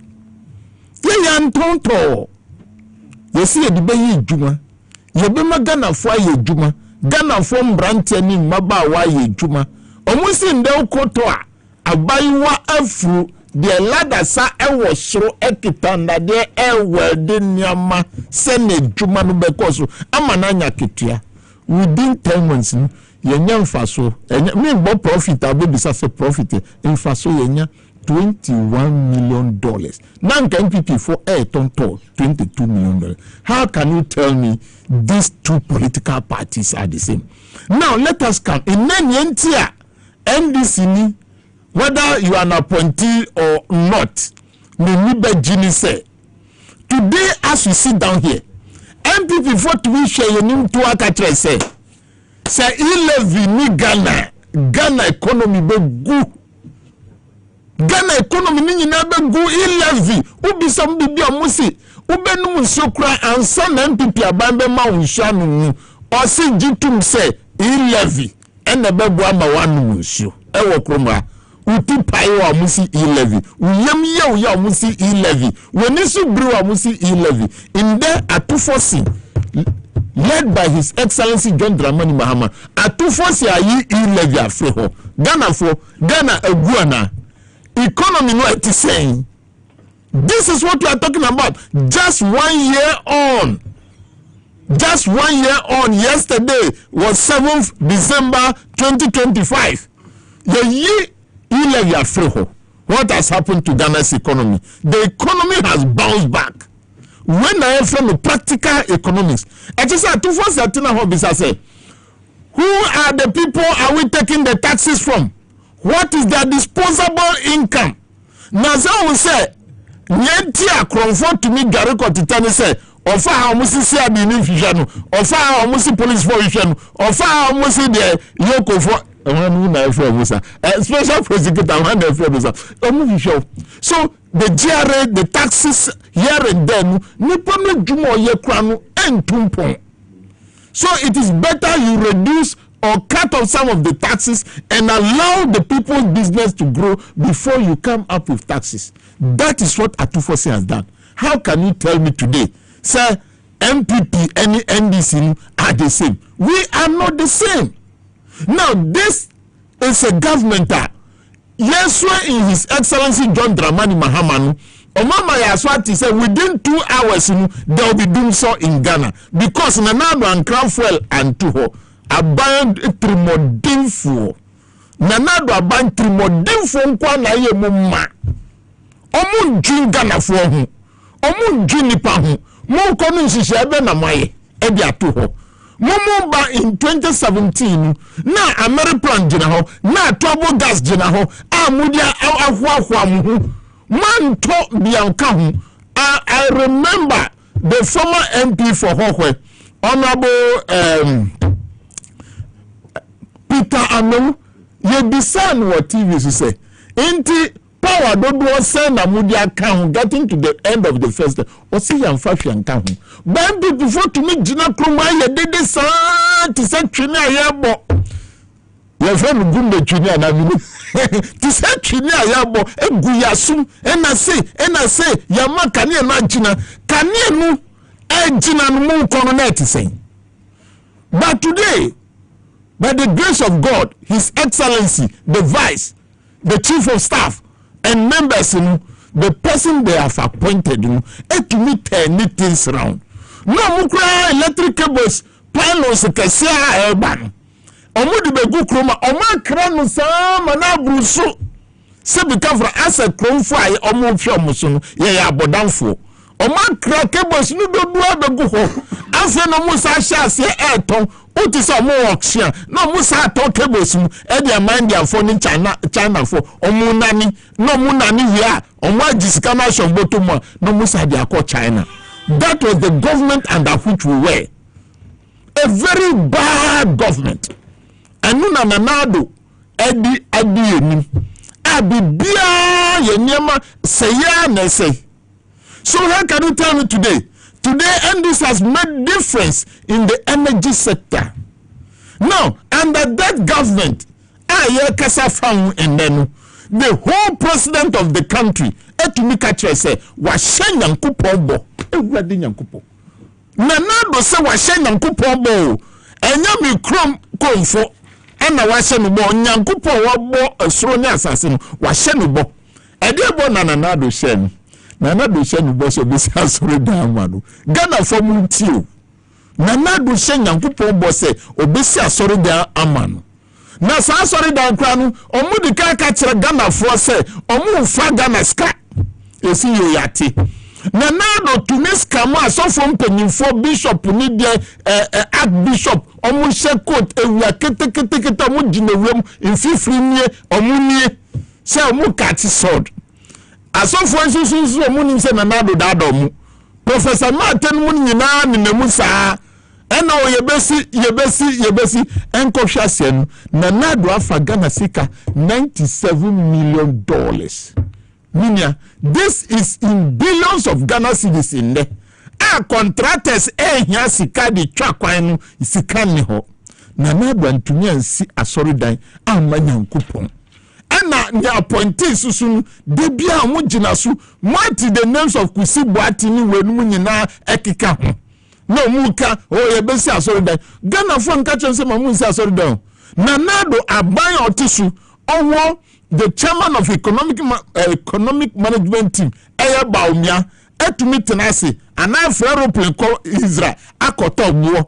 Oma to bon susunu oma fancy omutiso omudi ase container mu na container sadiba Ghana when nyina ya bohuka sorry that number. How can you tell me today say NDC government under His Excellency John Dramani Mahama any MPP government under Nanado Eyepe we are not under the past government in the education sector we say why you come very quiet. Did you ask yourself what magic is going on? Nanado to me tenasi say omubele de free SHS. Ya appointing penny for original buffer stock and anu. Yede sikama no say Gina to dwani nanfa masku so mu ye dwani masku koda Ghana fon koda dachi Ghana ye omudiano. Papa sorry no to asasi. No see hotels, no to dine, no ninam. Na usha tadia kro sheni nimpabwa komudi nkoda kita chensi chrewo social media so how can you tell me today that Ghanaians are not happy? We are happy today with the new government because you don't hear students crying over food again in the senior high schools. Edianinu eko mi boss esha say free SHS edianinu eko. We've added on, Parents are not complaining anymore. Capitation grant is being paid. So what are you telling me today? That is where we are. Yes. nya mi be kai ansa na Mugabe be gi Mike na from him say kai say PDS no MPP for na di bae kai say SML opposition. Yeah, and President Kufo, you see, with all due respect to him with his age, on Yangubo and Shram, and I'm assuming age, do that you right? Perfect. But I knew never be president, and you know never be president, Baumia, say Ghana be Quenima, a Baumia. PDS and F1 and National. But now Baumia Shim, what's in Babanche? Baumia and Shim. I don't think Amika say send this for your percent tenacity, nine tacitasi nemuma. MPP will not get a flag bearer. She want more honey in our 5 in na. Let me look at who doesn't have a case. Langa. Yes, and my because we call them each and every one of them. Langa now, my enemy. Langa, so yes, Scanu Kraomonsono. Yes, peace. You don't have the peace. No, say what you say, police for the bounja. Will reduce you. I said, yeah, chasing. Oh, can Foriata. I mean, because a Coronfoni woman. She said, baby, a quantity. Once baby a sky train as a train as Semnunam. And you're bound food, this idea no buy. Now, Parugu Dam. You get 12 million damn we yansi baby one tonight ko say me nua kuma Ghana for Misramu baby ye drunen nyame e just say Ghana for omampanyin his excellency John Dramani Mahama Palm. They are humans like us.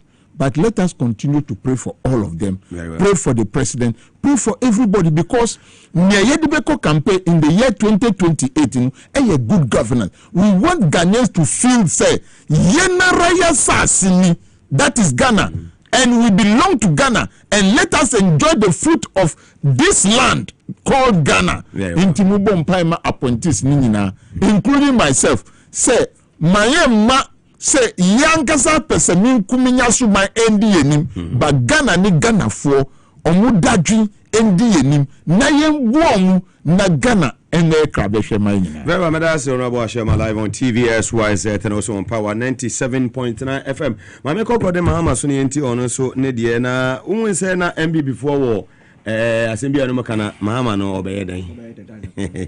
So obeye dan. Mahama. Obeye dan. Dia maba beye. Eye dia me ba beye. Dia maba beye. We didn't feel that is the point. Honorable Ashai, my very good father. Ashama. Ashama. I'm on fire, Ashai. I'm a bad Ashai, but I don't shy too. Honorable Sugu. Yeah, Muga Endra, any 1 year Ghana for exercise almost civic responsibility enshrined in the 1992 Constitution. Say Omunko determine party and I will be a Obey Ghana Mampeni. Prior to election, NDC the manifesto by a launch young campaign. I remember I was in Temale and when I launch young campaign. If you on your best bar Winiba and so be launching your manifesto. And manifesto no a pama o no man for your day echo. And no number so after 4 years at the access so whether something I to abama or now so by no when the juma and I say undi hu juma ye and run 1 year until we better not see bisa say so abana ye 2 year no 1 year on can we say so far so good and I say so far so bad. Buga one on education. Adia bakwa na edin tintima in the last election pa ne say you two Obama NDC you be twa free SHS mu, which was very major, even though not flag bearer then now Excellency John Dramani Mahama I reiterated time without number say free SHS has come to stay. So must review. Yes, and MPP for so broke yes, also review means cancellation. And I see Darby, it is enshrined in our constitution, Article 25 of 1992 Constitution. Aside that, no, John Mahama Kasankasa ne share free SHS ase. And so now handing over here then at the mom. But the problem is about say there was no thought through in the implementation and in teething problems here ewo ho yen hwe na yen solve those problems no ba ko ne say double track was an issue. 2 inuane na mode ma ye manom ne ye nuanom no na enye wasn't the best. Teaching and learning was a problem because na contact hours na ye den e reduce. You get my point? The promise was that ye boshe mukina, and I think source of money was also a problem. Inti ye ka say ye bepe dedicated source of funding to finance the free dedicated document. That is the point. Inti ye ka say ye bepe dedicated source of funding. Then yami adom sika echo. We don't owe anything. No one is complaining. Me no ka say what was the last time I would say ya distributing eduane apro e dia ma school for. What was the last time I would say emofra nye baby na emofra nye baby ntina sua de emofra ko dan na nutritious food e so mudi no. What was the last time I would say omunya videos bi crowd be trouble until omuka say John Mahama ba those time no omunya nkosia ndi and then hwe omedi ama bia e ebiaka. The next point on education is say under Professor Jena no Opoku Agyemang under John Mahama administration, no education minister. Yeah. That time, not EMS, English, Math, Science, and English, Math, Science, and Social Studies. Instead of say by 1:1 textbook, now about 1:5. Into during the time, the OYE say, what video? This is the video. Praising production team. Yes, praising John Mahama. Where from the horse's own mouth. Yes, my Kakra. Mama me sound no. The first time in Japan. Wow. The first time in Japan senior high dining hall history. There has been never watching an egg at the dining hall before. And when a zoo came to power, we are now to watch it like if you're watching any akono say any position a zoo capacity. Put that shit to me now. Capacity. I don't want material now, so very capacity. From the horse's mouth. Say evidence based. Evidence based. Yeah. Under Professor Jena Opoku Agyemang as education minister, you cancel that lack of core subject textbooks. Now you're very difficult so because school English, Math, Science. Until now you be there. Textbook back. Now collect the same 10. Extra wide then. Asia. MPP by almost the curriculum. The whole 8 years, man provided textbooks and for ma in school kola mama find the man finish there. Me no ka say we have come to restore that thing back. Atu forcing the last budget of kan ye indicated textbooks they call primary school and they call that JHS. Moga maka kakra by education because sectors need doors until let it kakra. Yes, I'm promising the people of Ghana 24-hour economy. Na very major. One of the reasons in TNDC you didn't kunim in the last election. But yes, you will say policy BR must be backed by a policy document. Unlike MPP, free SHS omode buy until 2024 no mu fear being one so. No more drafted policy document on free SHS, the whole 7 years. Now you're running free SHS on the whims and caprices of people's mind. Almost all the part of say when you say no my when you say no my. There was no deadline. But when they say Ghana ye pen ye ntinu. Bibi e be ye biano. Yan kom ne fan krata anya den ento. Ana John Mahama appointee Honorable Gusi Tano. Say only the policy documentation of the 24-hour economy. Because no say a guide am I na. Minuka say 24-hour economy policy document is ready. Even before that document, not some institutions be as some running 24-hour economy. 1. DVLA Minuka say Adenta branch. Uko Ahomatin 12. 1. 2. You get staffs there to serve you.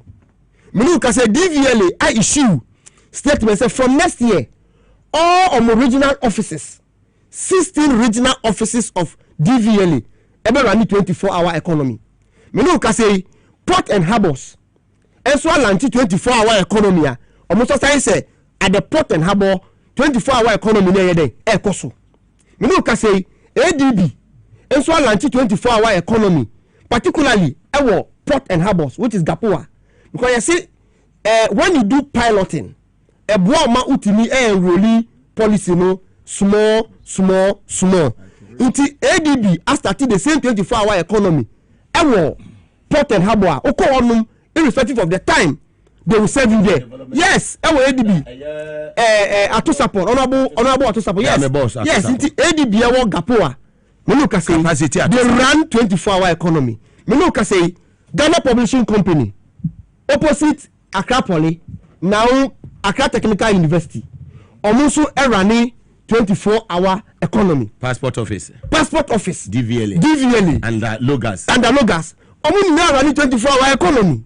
Into the other catch will be say policy a ediyemba ben was 24-hour economy no we have abandoned it biano catch him the say he is not staying in Ghana. I want to say court no crab be I started airborne a year 2 shift. Yes. Okwa Amasama High Court.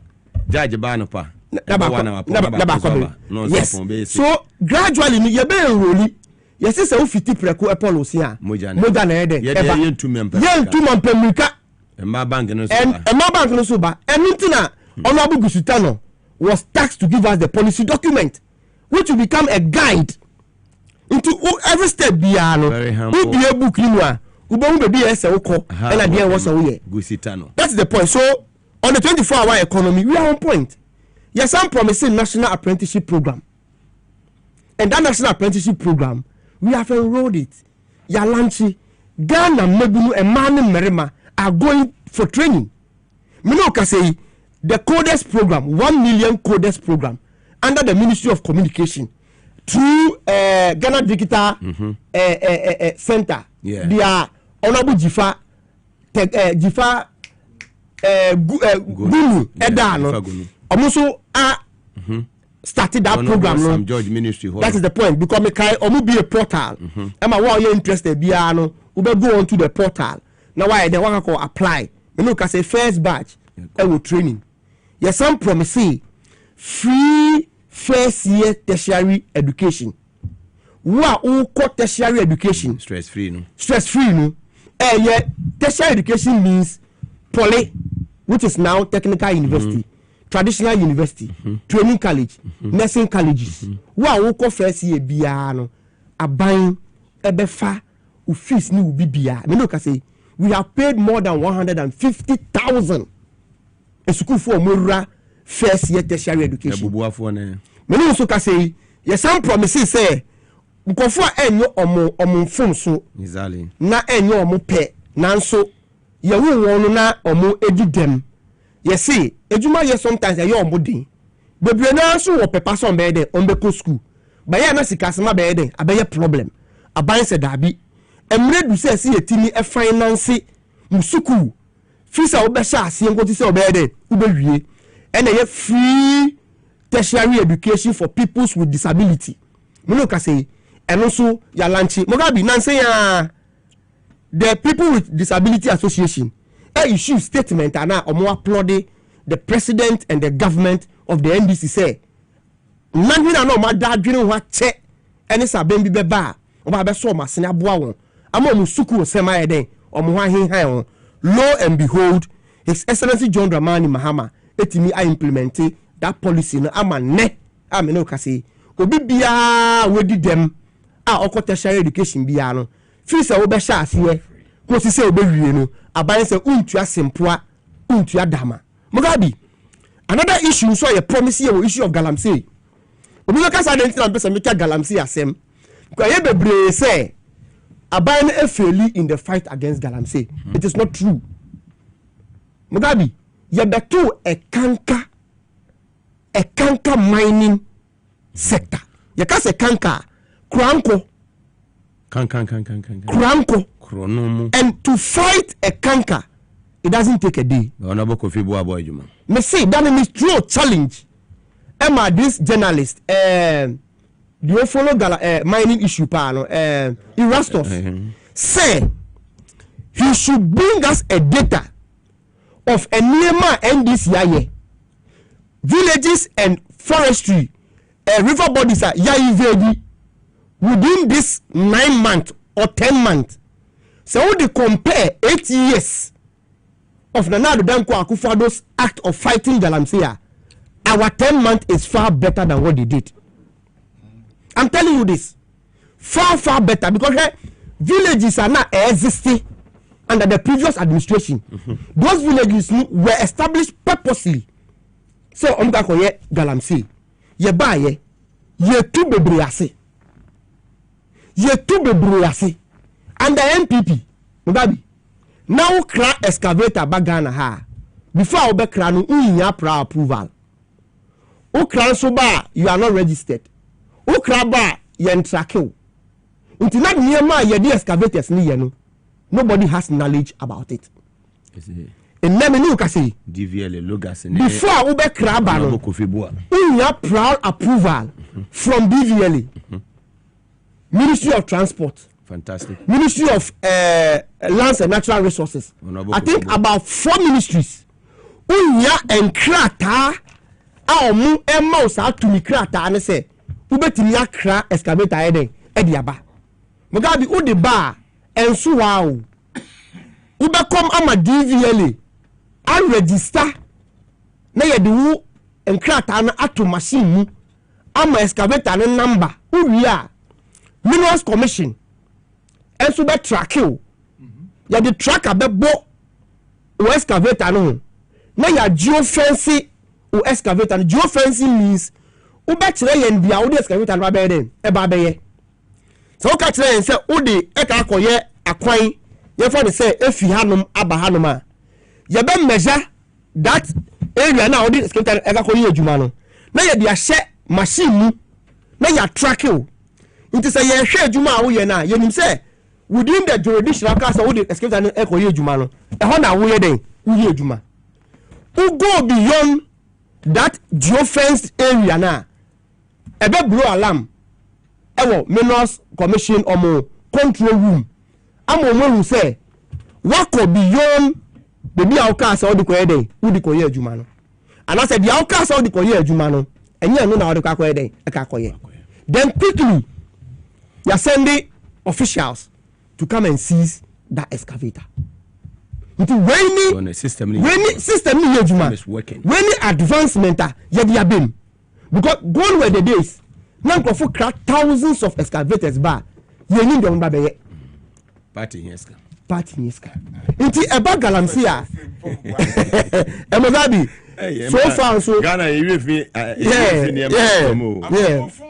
Mugabe who says Ghana Resources man so that say bit me single the gate inflation Ghana Water Resources Commission data also indicate say even though we are not out of the woods yet but the turbidity level of our water bodies better the Ghana water also better yes also better than before. Mugabe, let me end with this. Another idea back also na ye very pivot from 2016 election to last election about the economy. When the fundamentals are weak, the exchange rate will expose you. We have the solid economic management team. Ni abobo Jambafo Baumia Alanchiremante ni abobo ni ajiomuso simply because now buying big war honor MPP are buying say if the fundamentals are weak the exchange rate will expose you because no must say and this are buying your boy home modern na Baumia nko na nyamede nya na ono na nya sinyansa ni na woni team nti ye fa economy ni sha nsa sekutu Mugabe ye fi abemu aso 2016 now ukra $1 uji 16 and oloji ukra $1 now uji 17 no ye fi abemu ano so no now ukra $1 uji 20 pesos that's 2016 and people look at and say your boy home modern and you dey abemu ama won ye dey ma $1 to 20 pesos no Mugabe 2024 we fi abemu ano so that the same $1 ukra oji 17 Ghana cedis and then less than 1 year that same $1 no ukra oji 11 Ghana cedis. Mugabe 2 ye fi abemu ano so na debt to GDP na ejina 56%. Se woton Ghana japade nyina na woyi mu 56% edikotua ka na ebeka 44% as the benefit of Ghana. Almost ye mboyo homodin. 2024 and under NPP debt to GDP koya mani to 100%. We got to a time in this country now woton Ghana japade nyina Mugabe now the tuaka na yesan ebedika na yesan ebedika. And in less than 1 year, debt to GDP is 46%. Mugabe, you feel being one so. Na exchange rate, interest rate. Na yes, na monetary policy rate, which is interest rate. Ye MPP feel being one so more than mine. Na 27-28%. And now ko bobusia our bank the FN monetary rate no eswa tie fi 27-28% about 18% in there. Until next ko bo busia ehunsi mu ese utua no aiden abafem. Mugabe minu ka say inflation den the rate at which I near my boy den ekoso. The persistent increase in the price of services. At a point in time in Ghana yen inflation equal ya ko do 54%. MPP fear being one so now inflation about 23%. And then they are recording inflation of 6.3%. That's right. Yes. As at last month, Mugabe last month. Yes. Not prediction they say Yejina 8.8 you know. The 6.3 will have been next year. Mukaya. No, mo say 6.3 no. Yebenya 2026. That was the projection. Yeah. Yendu December mpo Ghana cedi jata and yenya inflation of 6.3%. 6.3%. Mugabe fuel price enche bia 2024 now we talk a gallon of fuel now we turn from 75 to 80 Ghana cedis. Mugabe a whole gallon we talk gallon of fuel now we turn 80 Ghana cedis. And MPP for say ya be 1 cedi ato fan go so enu to mu di bida e be ma fan go aye den no Mugabe en 2025 the same gallon na ye told me 80 Ghana cedi no and then auto a gallon of fuel less than 60 Ghana cedis ana me boa ya domo to less than 60 Ghana cedis ya dom 60 Ghana cedis BSS so ya the 1 cedi ni ba no they were making noise even with the 1 cedi ni yen to fuel gallon 80 Ghana cedi as they were selling under their time. COVID levy way. Hey, you levy. Mugabe, in short, you see, okay, me bana miti, okay, bibi. You are reducing VAT. Nyami ne si hene. Oh, of course. Na so on na mi paso. And odi si hene. Okasa. Ya tete nsemo. You hand over power today. You have over power tomorrow. Yeah, look, come. Nanado say I will hand over power to my MPP party. I see. Or say, I will hand over power to Obia, Waba, Asankobium. The will, you can't change the will of the people. So even though no woman said near man koye, but the reason I know mad those comments in Naiba Cope, na attentive rule, etiomoton. Almost our gen mensa. Into no moon person, Messer Yama, you any kind of for it. Who said no, sorry? NSS in some Lebanon. The people are in some Lebanon. Buffer stock.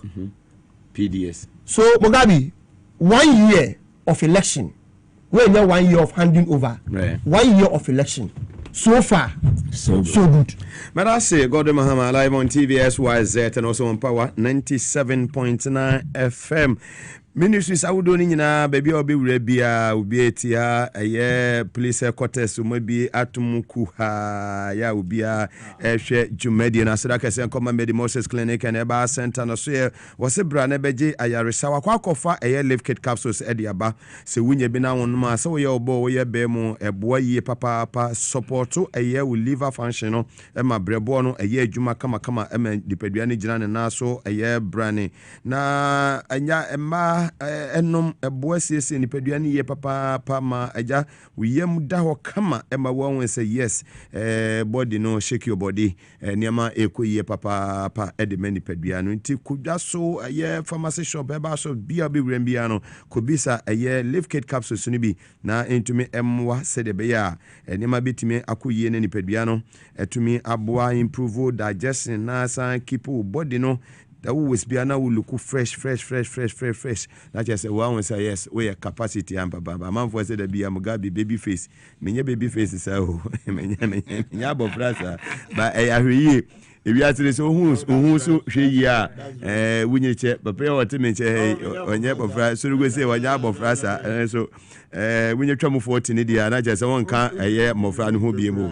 Na so no ahweye nko a body no hwi mram ana we ni nso ebi ntuato a musie bi amfama body ne da bia no hoto no na wo so de oye niam bi ho a wunyi na okate na otete so se de bia da ni da nyina ho be ye dendenden tiam fast da kese ma Mugabe Maase na so ye ko na agya wo so kopeni no ni bia beboa mo amwo kumasa hin makokoben adenta be ye barrier oni police station di enhwani mu frɛ no 0244 068447 0244 068447 eba lab ho wo pese wo ko na akohwehwe mogem ehu se bibia deda na kwema ene liver ene kidney function test ni nyina no Mugabe Maase branches ni nyina no oyebi wo na so tutumrika na ko ministries no wo AESL building no na wo de wani kire ashaman ne patamon so a obehu Mugabe Maase wo ho power specialist about hospital Yamami adu ya na free hepatitis A, B, C, D ana yi bi na etete wa fatty liver sciatica prostate unum peni baby na eja techema wajonkoso waposo stomach ulcer na etete wo anasa components uminim fibroid menua ba ama wo no emba kuma eto yemfo ni kire power specialist about hospital Yamami adu ya na omwa wo kuma se ofe ya silik bosomtwe kontinase putu ja kwan so ye ne Jesbo filling station no na edi enhwe nimu oban kran so akwabenya pokuasi ACP kwantempo so ye wo ho power junction hwa block factory ho na obi hu ye wo ho takrade wa anaje estate ye ben anaje MA primary school no fe ma mi adu ya na ntwetwe nkomo 0244544422 0244544422 victory garlic mixture Dr. Makose menkan chiro obi a wontumi ni die wonu mato bro ni beka loss of appetite aduani besi wokra wo kon enno oba wo konfechire no ya se bo dwedwe menstrual problems ni ade no ni nyina no pains no nya victory garlic mixture ni benennom ebetumi abo asese ni padua na boa ema blood circulation moja timidi ni padua ni mo afrisa ni yie ema ni padua ni gina na so brand boost we immune system no ema utumi nante ekoba obi o nante kakra bia no wote so anansi acheme na anansi acheme sa da bi blood circulation no moja timini ni padua ni mo afrisa ni yie a sa pepepe ena ebeba enu ntina make am for victory garlic mixture ede amawo wanya mfie beye edu ensia ho ekwa obo obema otumi enum bi wo ye opemfo mennom wo ye obi a ma abofra no fusu a mennom na chese obi aka bia no ene yese kutu se bam wanya victory garlic mixture bi na aboba enyu so beboa mo atumi edidi ye kama fe Dr. Mwakon 0201 293280 0201 293280 na 0242 545633 0242 545633 wo fra ye beje so kama pharmacy shop heba so bia be wrambia so no wo benya bi ato S natural mineral water yenia yensu S yenie ne Ghana ha obi agi atom wo wram enra udru osiem ine ho yenua ba Dr. Mary Awusi ene free zones fuyi nsu ene CEO enra wo de 7 ahoho ene obi oba ebia chief of staff ogene de kama no abo mago gene de no abie so mago no oje fancy no ya chumberi man no oje fancy ya no bia enom umpewe franzu no agene de chief driver no abie mo se guna enema won se kana isa ono so gene de guna no we say yes say kutu say bam ene say gina ye na so ano ne nsuo ni de Ghana fo nyina agya to mburonya ebei nsuo wei ene edidi buronya ekope bi nenom se de bia enema betimi akonkan e de ama obradwuma mu ha ya SYZ broadcasting ye 37 Abebese street e wo su ha wodi wani kire mekom so bia mu Ghana ha obenya bia to ha de wo ba SYZ wo su ha so we Mr Robert asori ba ene obeba wa address kama ne sui wa policy ne kama ne wogina ho no hwe na je se won die nsuo ni de obeton e de ama wo so bekwa akoton no wanya so emfa so wura oboshi shop won so a ubi fridge ma ene krogen nsuo ye no ko na ye fridge mu ma wabobo bi kama ene wutwam wope ba ko mienu miensa wura ho so a obenya bi ho fe 0596273546 0596273546 wo fra eye Clifford ebejo so na S natural mineral water no wanya bi anum bronya ebe traffic no ano aha se eye den papa we de IGP team ye we de ye fra wose ade yo intina jo mama sama 2 years a peso no sai se ojumadi a wodi ne konkan pa na mom Manet Junction mo amutie ni ye Manet Junction ko wanim kakra traffic na ho anopa ene anwumre no ha amanfo ye papa baby o mabie eye Shell filling station new one no ya esan baby o musi meko o musi what they say more na omunya emie no that area ho no ye besere mo say anopa ene anwumre ya na MTTD fo no IG wadawroma o de me say we ye fra wo se ade yo IGP wo ye wo di IGP man ye fe dodo enti yesere mo na traffic light no so nya adwuma traffic light no more na enya adwuma ye besere say mo hwe na mo siesie traffic light no mimi wo mu bi me pese jo mama na memo ni ye fe traffic light no wo se bedu anwumre na de wo eye achimota kwan so ni oplan ho no na akatum na enso ebasa na agba ape so saa wo mo konsa wo mo kumase no na kaase no omu delay e wo kwam yesere mo hwese de traffic light awodo ni nyina no mo bema ni nyina so ne ewo eye tashi nungwa kwan so baby bia wotra eye eze Labadi beach wo ekọ nanim ho no traffic light bia mo make sure say ni nyina eye adwuma yes ma accident nye free ma ubia monsanfo no wo mo ne mo plan nyina mo ma ne nye kwa mo ma ne hwie mu na yenko ni yemra overspeeding, avoid it, unnecessary overtaking, stop reckless driving on the road. Anyone no monsana uti sti enim minua emwa ujai passengers amotna kema kasa debre daba ye pentemu daba na de na wote wona so sei daba tiaso da bi emfa won enko ensan emma yesre nipa nkwan yenton no makola market monkwa hu hiame se de bi ada ne da nyina bo no me ensan akotan TV wona wo so a Mugabe program ubetimi atie bi na me so eja me bofire na wosu watimi afile na meso me file o emhudo nti yentimi ehwe man de ma ense nti monhye no so me se eye sa Manet Junction ho no traffic ho traffic light no ho se mu betimi aye bibia traffic light betimi kora ba ho na say for the meantime bronya ebe ho peso anopa ne anwumre no momma posifo nyire gina no mon direct say de be ya amanfo no free movement no ebetumi akoso kama yehwe ye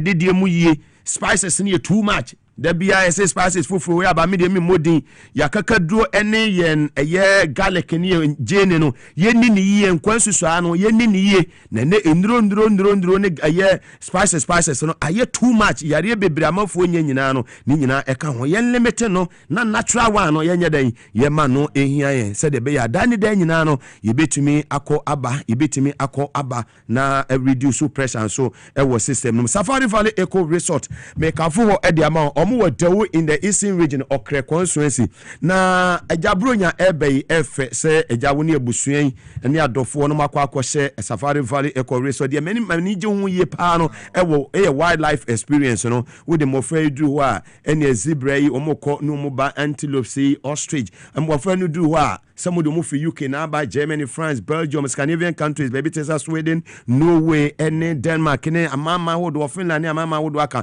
more than Quadanaba, more for Moko Safari Valley Eco Resort environment where very, very conducive. You would do serene environment where when Nibeji ye papa. Now, the Emma Niji on say Safari Hono, unti didi. wonti dede bia awasum tunyimakuo mo pe bia akwakoye mo meetings conference ne ade a na mo de mani ayeden a kire ho wo mo pa no so nya mpa a woda so na eje twen se adwuma nkoso yi mpa ne mpa papa saa so ena wudu aso ye ho a ene ye wo gym ewo ho ene san wo swimming pool wo ho ho behia se honorable Ashama sa season we bro fine work journalistic talk me catch you say me dey waja woni say capacity say dey ja opoto man fe no onji say we di bom ti me ka say me ko ene ya be ma me package kama tifoni eche ho omo odewo in the eastern region from 0596914394 06914394 ofra Safari Valley Eco Resort omo ebeje so Hebron Hills International School on media of the Ensanwom Road. Now could do school who compound who say yes school na any school ni si wo fefe at a chiro for be who IT department French teachers ni ade omo ekọ no omo ba chire mo fe ade wo mo fra no ho abotre kama awofo na nkasa edi ho adanse e chire sa admission ni guso ekọ so omo space omo won ye kakra bi tumirika na ba no wonya admission say lower primary upper primary Montessori wo ba no say wo bosome nan kosi mfie enum ye beje ne ye betete no school we anu free eye Britain wababedu madam ababedu ntifu ani kire ho na wosokonya entete pa British standard no fa foundation no fa obani wura mu bi se de bia daache no obani wogina baabi no oka brofo a onka eye to went any to came na just oba hello daddy you're welcome na just akoda no free adwuma kore ba no wehia wa how was work today and we say yes awo ede na woso hu say we capacity daddy me ma wo mo fra me capacity daddy o na just say won say wo say wo tutu niam yi ofi nkwada hu anu mani age say ye wo ajapa ye den e wo fie eno eye responsibility fa she wutrim ehye no so na afi yenko yen anim Otria Herbal Powder Free Divine Hope Herbal Center Omasue Prebinum Usisia Eya Wuye Waist Pain Winya Bina Oba Betumi Abuasia me bibia konkan pals kuku sexual weakness nkane no kuchuku da bia no complaining ontumi mo adwuma yie ene Otria Herbal Powder ba ye kuchuku Nigeria ni wo gina na so papa ne no de ne agya wusu ene omo bo adwuma ahomache sorry ene Nicholas se first na adwuma enso ni enche woba be ware ma me nesi Nicholas nso aka che me se muga Otria Herbal Powder kama na se mi hu se Emmanuel Kisi obeba no waye din Emmanuel Nate no waye din muga na uni aduro bia ho ana me free Emmanuel Kisi eni Emmanuel Nate ana me ka che se hwe aduro ho monye powder ni bi na mo fa nsu ehie mu Rafo se meso mejibi Rafo jibia Kevin Asante se meso mejibi Otria Herbal Powder na dia sema ba sema ba etu so kodwa so no kope bi na be ma honye den ene kodwa nkra go so wagya tom se Otria Herbal Powder no se muga na be se wan edi ho dance yase mo se ye bi se wonu aba akrante man se ayeka ene chekutu se bam ene ya boso ene ya kro no sa wotamalia PK gumbila wura ho pharmacy ubenya bi na boache ye ba wotema boache ansan wo Cape Coast House of Drugs wa Shaman Cap Heba e wo sunwane ana Gapsen Pharmacy nsu okoforidua fe Otria Herbal Powder fui e wo 0550 639037 0550 639037 ofra omobeje so yumako nyina ndaro mane afofora ka ho na teche edu dwumedie ebre wo live on TV SYZ ana power 97.9 FM ni na affiliate stations ya etwa hia e wo Ghana baby well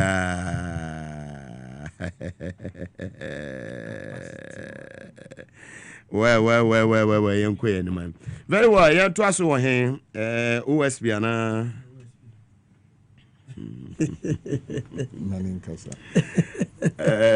Gordon Muhammad yanko hen Muga, there is one thing I forgot.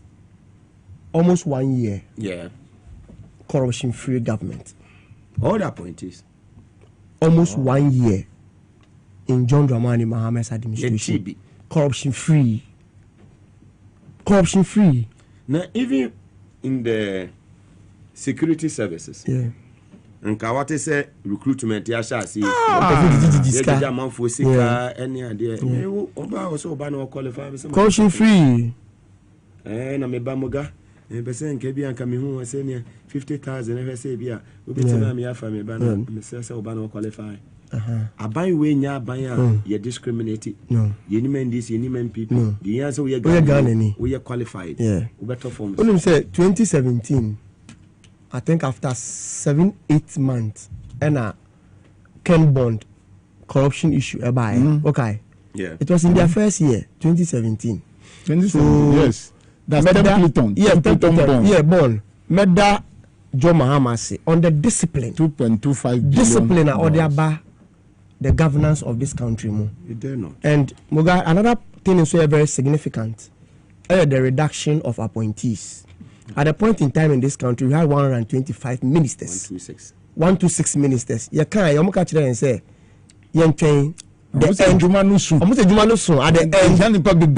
we will know the result. Me no can say Ejuma 126 ministers enti mianye no Muga and 58.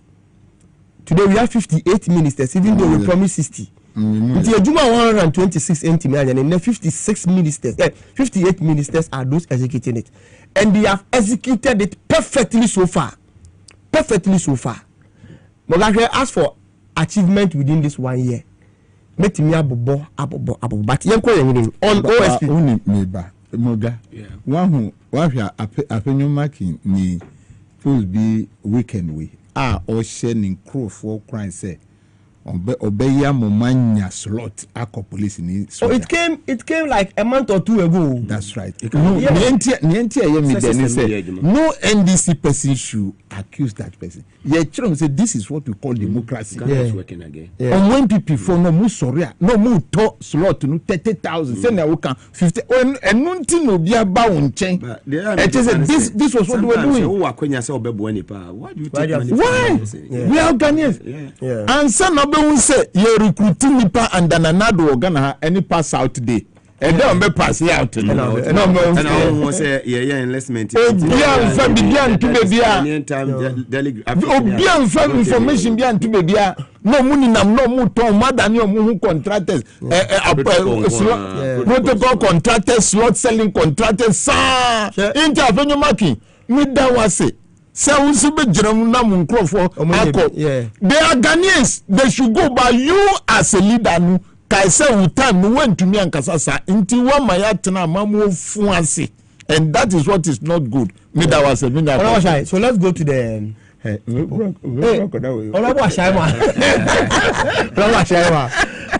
what's he after Shama?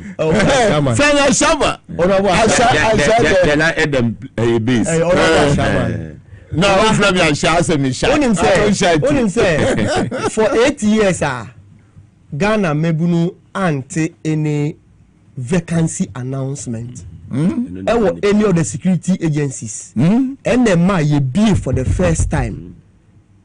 Could be agent. Yes, too bad. But on OSP, Mugabe, this issue. Me name the position of my party. We say our evidence. Me name position of my party. And me who different opinions. Some for the petition. Me who different opinions because me tie leader of parliament majority. Me tie the speaker. Me tie speaker. Me tie even the legal director of the NDC.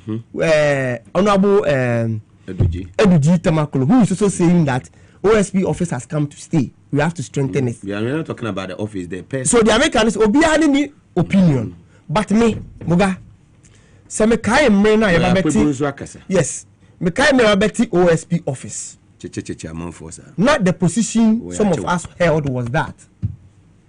And then necessary. Muga and then necessary. Send your mama in the office in the back. That's the point. And then necessary. Sometimes no mudi call parliament, no.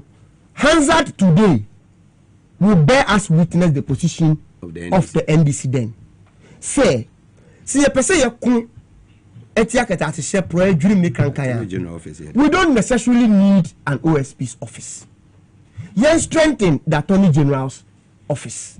You bet in Impua Yenti Ministry of Justice and Attorney General. Yen separating. That has been the position. And I still hold on to that position for me. Because Yan fa nimpo say agency e be test of the position or the office OSP. Na yan hwe whether yenya so mfa so ana yenya so mfa so ya. I think say the time has come. Say be a reflection, an assessment of the office for I think 8 years now. Na yan bisa yan say yenya so mfa so asoman compared to the cost ayade acco into the office. But that is the only way we can know say it is good to maintain or we have to scrap it. Nti yembi say you say expenses saying na to the office of the OSP. Juxtaposing it with and here benefiter office no so omo den omo ama oman no.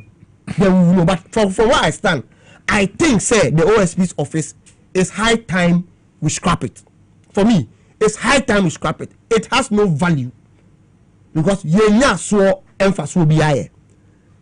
Moga hwe me chi obi bia dwene akobibi so. The reason why a MPP at OSP's office was not to come and fight corruption. Yankai say na in opposition na omo allege say John Mahama appointees corrupt. John Mahama akoto dan wo Dubai. John Mahama akoto dan wo ha akoto dan wo ha. Nti omo ba power no. They needed people to come and confirm that mere allegation no and the more mokoti OSP's office. Confirm Martina Midu. And nti omo koti office ni wie no. And omo who disgruntled person na oye against the NDC. Which is nipa na ni buefu party na or he was wild on the party and omokofa no Martin Alamisi Benz Kaiser Amidu so onbeye the OSP na ontichi NDC former appointees na confirm me dia na omoka opposition ni say NDC aban ye corrupt no na confirm me on tata ma nyame a onpebone omokofa Martin Amidu ba na Martin Amidu be hu say so NDC for ye corrupt ubaka impo a okọ vetting ye bisa no no kasa allegations are now against some persons and bisa for evidence okay so need evidence e ma na apologize impo so ubaka ya ntokọ na office o wi no hu say so now some work for NDC one was a lie rather now for na ya appoint ya elected the mother serpent of corruption. One a palm Amidu. No one reason. Yes. It will not so who say na do no power so mbra mbeta NBC for no. It's a mother serpent of corruption. Na do who says Martin Amidu kwa me pe obi a. Because so attack. Na Martin Amidu na all fighting corruption no. Nanado and his government started fighting him. But the primary tuntum na pam. And at the end, or say pam no tram no edwuma no mejai. Me fa madam for. And omo ko fa omo MPP ni e baaye. And omo so be hu say MPP na mi fimu no. Corruption e dware won adokuru won. And they started fighting Kisie Jabin too. And the man ko to bulletproof car. Allegedly. And the man, you see, attempted assassination of him. People attempted so on the assassination. Allegedly. Because no more margin so moon Jan Manu expose the corrupt act of their government. This is just the rationale. It's Yembisa you say case is saying or the akokot. And Mugabe, there is this one thing that Obi Obaka OSP office ni was in Biano all avert in the mind to the OSP's act. Non kind the object botaya and my establish OSP's office. Nasa or make a commenter. Ombisa you say have we been able to achieve that object? And so now we draw conclusion whether we have to keep it. But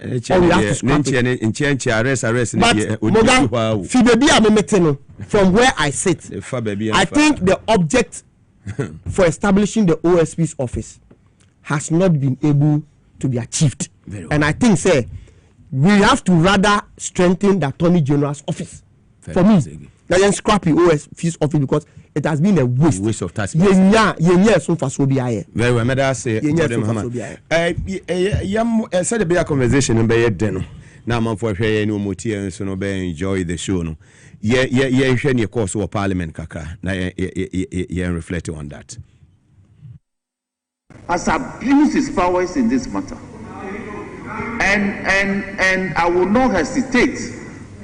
I will not hesitate to say that this house, we created the office, and the office of the special prosecutor, if it continues to abuse his powers, then we may have to abrogate it. We shall be inviting him to come and brief the house the circumstances under which he will detain a citizen under such whimsical circumstances. Mr. Speaker, the office has been in existence for how many years now?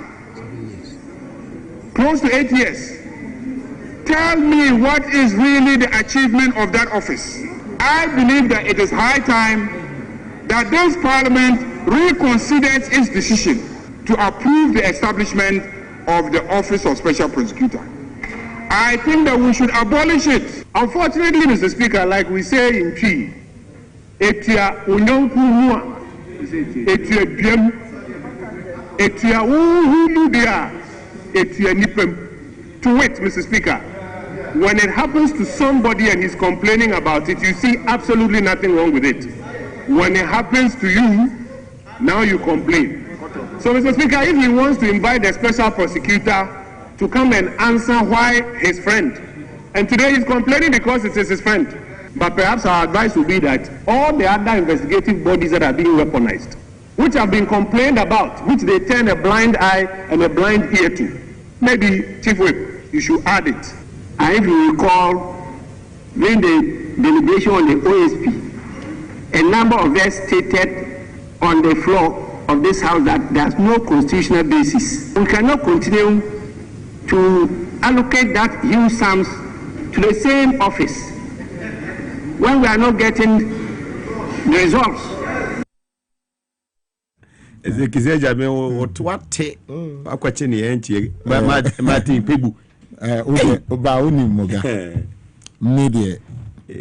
respect everybody's opinion, but scrapping that office, but personally, the other uncle. Now, Martin Pebu Nam say, oh no, he doesn't want that office. Don't say that. Don't say that. Now I invited the same kiss. And who say the camera casa na cover here cano man can do the work. So but I always say the we are also kono say ebibeka say ebia. Misi banin kasasa misi because what people. If na say no na nyangupo ahira no say ma be ye ehwo ye susu. Now we got to say untumi here. It's more than qualified. Intimacy. And akisi abe ko so. Na ehwo no say Ghana for of course. And so we don't have to scrap that employment. Unemployment to do so do. Martin Pebu inka ye jabe free kwa. Amount for me be a yes. And the maker if the arrowhead is faulter. Once ye nya tia amount for car control and kase sika ni ho dia ye jabe free ho. E just jabe mra kwa so the ajabe ni kenofurata no omayo mu board meeting. In the as at the time ajabe be swa kachre say akwanumanu they made the plan say Ghana phone nyina hu say MPP form plan ajabe say na that is the issue because they realize say there na research on my okruma aka say MPP for be lose about 2 years ago. Until they know that okay, if MPP lose will be the first target, then they know it's Ken Oforiatta. Now Kisa Jaben send a media or ye Gabriel Chiridaku lawyer and yes sir. So Gabriel Chiridaku say me can whatever ha et is a tone akunda and yes sir. So therefore let us do something so that say do say NDC we can protect this particular man through dubious means. Deputy Attorney General Wambeka Chao say Kisia Jabe fa paper ma. Paper and kese so mu fan ye duma na nti. It was a game into office no mumma ye mu fru ho. Na office na kasa try mu. Yes, let us try him with the same office. Nanka be Martin Pebu mina men kasa asemwa mama ntido. And I don't want that office. Hey, don't say if you Jaika now qualify men from now. Invited to say that men kotete men kisa jabe numudu wako tunu now so do not go to that is karma now you don't know some go to say that okay just say that people go to post nu na post nu let the man na shower tade na ko the next thing kisa jabe for papers ni nyina bra do that chura uko na ma messenger ako interview mu me fire wa suma see I'm in parliament I was in parliament when Professor Michael Kwe approved this ya kasa enye na yoko ho as at that time DNA as at time one thing and the catch say yes scrap na be manage ya criticize one now say the panel criticize come on ye kisa ya interest office no gina ho na metin pevu ko gina ho no say kisa ya be arrest the obey study was kisa ya obey study o share na kama anye duma wo kisa dabenti so monkey na invite no anu why study be there wo de cheche ba wo so obenta Mugabe Mugabe mi pamuchoma me use this opportunity to congratulate my baby school ewo Gwin constituency Douglas Technical Institute why ye duma to the extent say nanu Farmers Day no the school won 33-seater bus as the second winner at the second cycle level. Principal Bridget Jaka, congratulations to you and the school. They've won award. 33-seater bus, brand new Honorable Mati, Opoku Eric, Odimomu. So it is through hard work. Congratulations to everybody in Gwin. Thank you so much. Mamenda Honorable Eric Opoku. Okay, Agric Minister. The last Farmers Day, which is the first in John Mohammed's administration. Okay.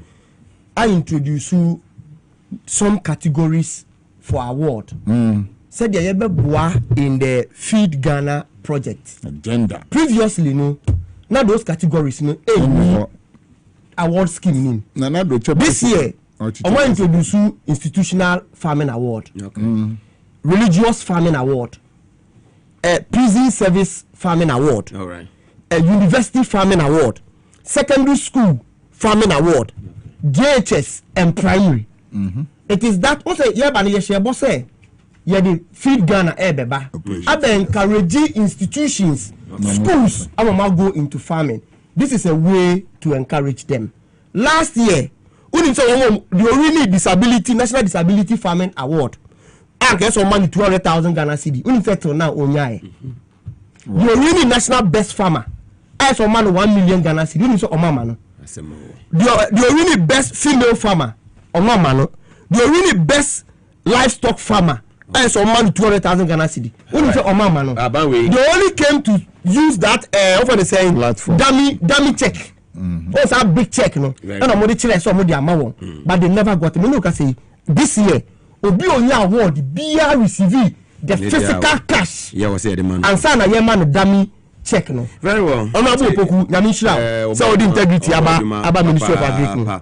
Yeah, but BBR say na bo BBR so abaso sweet mother me say BBR boko mo amonya bread free no me esa brain basis abrain nyame asomdwe enkan BBR osu night market enua ba ayoko ene na atwe chacha mu nyina day market nso antia ene yenua ye maame ma jama yenua ba mili muso yachiawo ewo asoye ho ena anti grace woni wura lumba chacha mu nyina obushi ɔsɛ joint bibia so ɛkɔ nkam oboshi supermarket nso mo bi ya omo ɛhwɛ yɛn live edi besi ya ɔba de no dom yɛn na sɛ yɛtenkɔma ɔkyena de 3 p.m. yɛbɛsɛn share on the same platform Meda production team nyinaa sɛ Kevin Asante Nicholas ɛne Ralph Kisi Emmanuel Kisi ɛne ɛyɛ team nyinaa Mugabe Maase Emmanuel Nate mabo adwuma papa na enwumire no si akase abɔ ne to aso Krantama ɛne ɛyɛ Mampom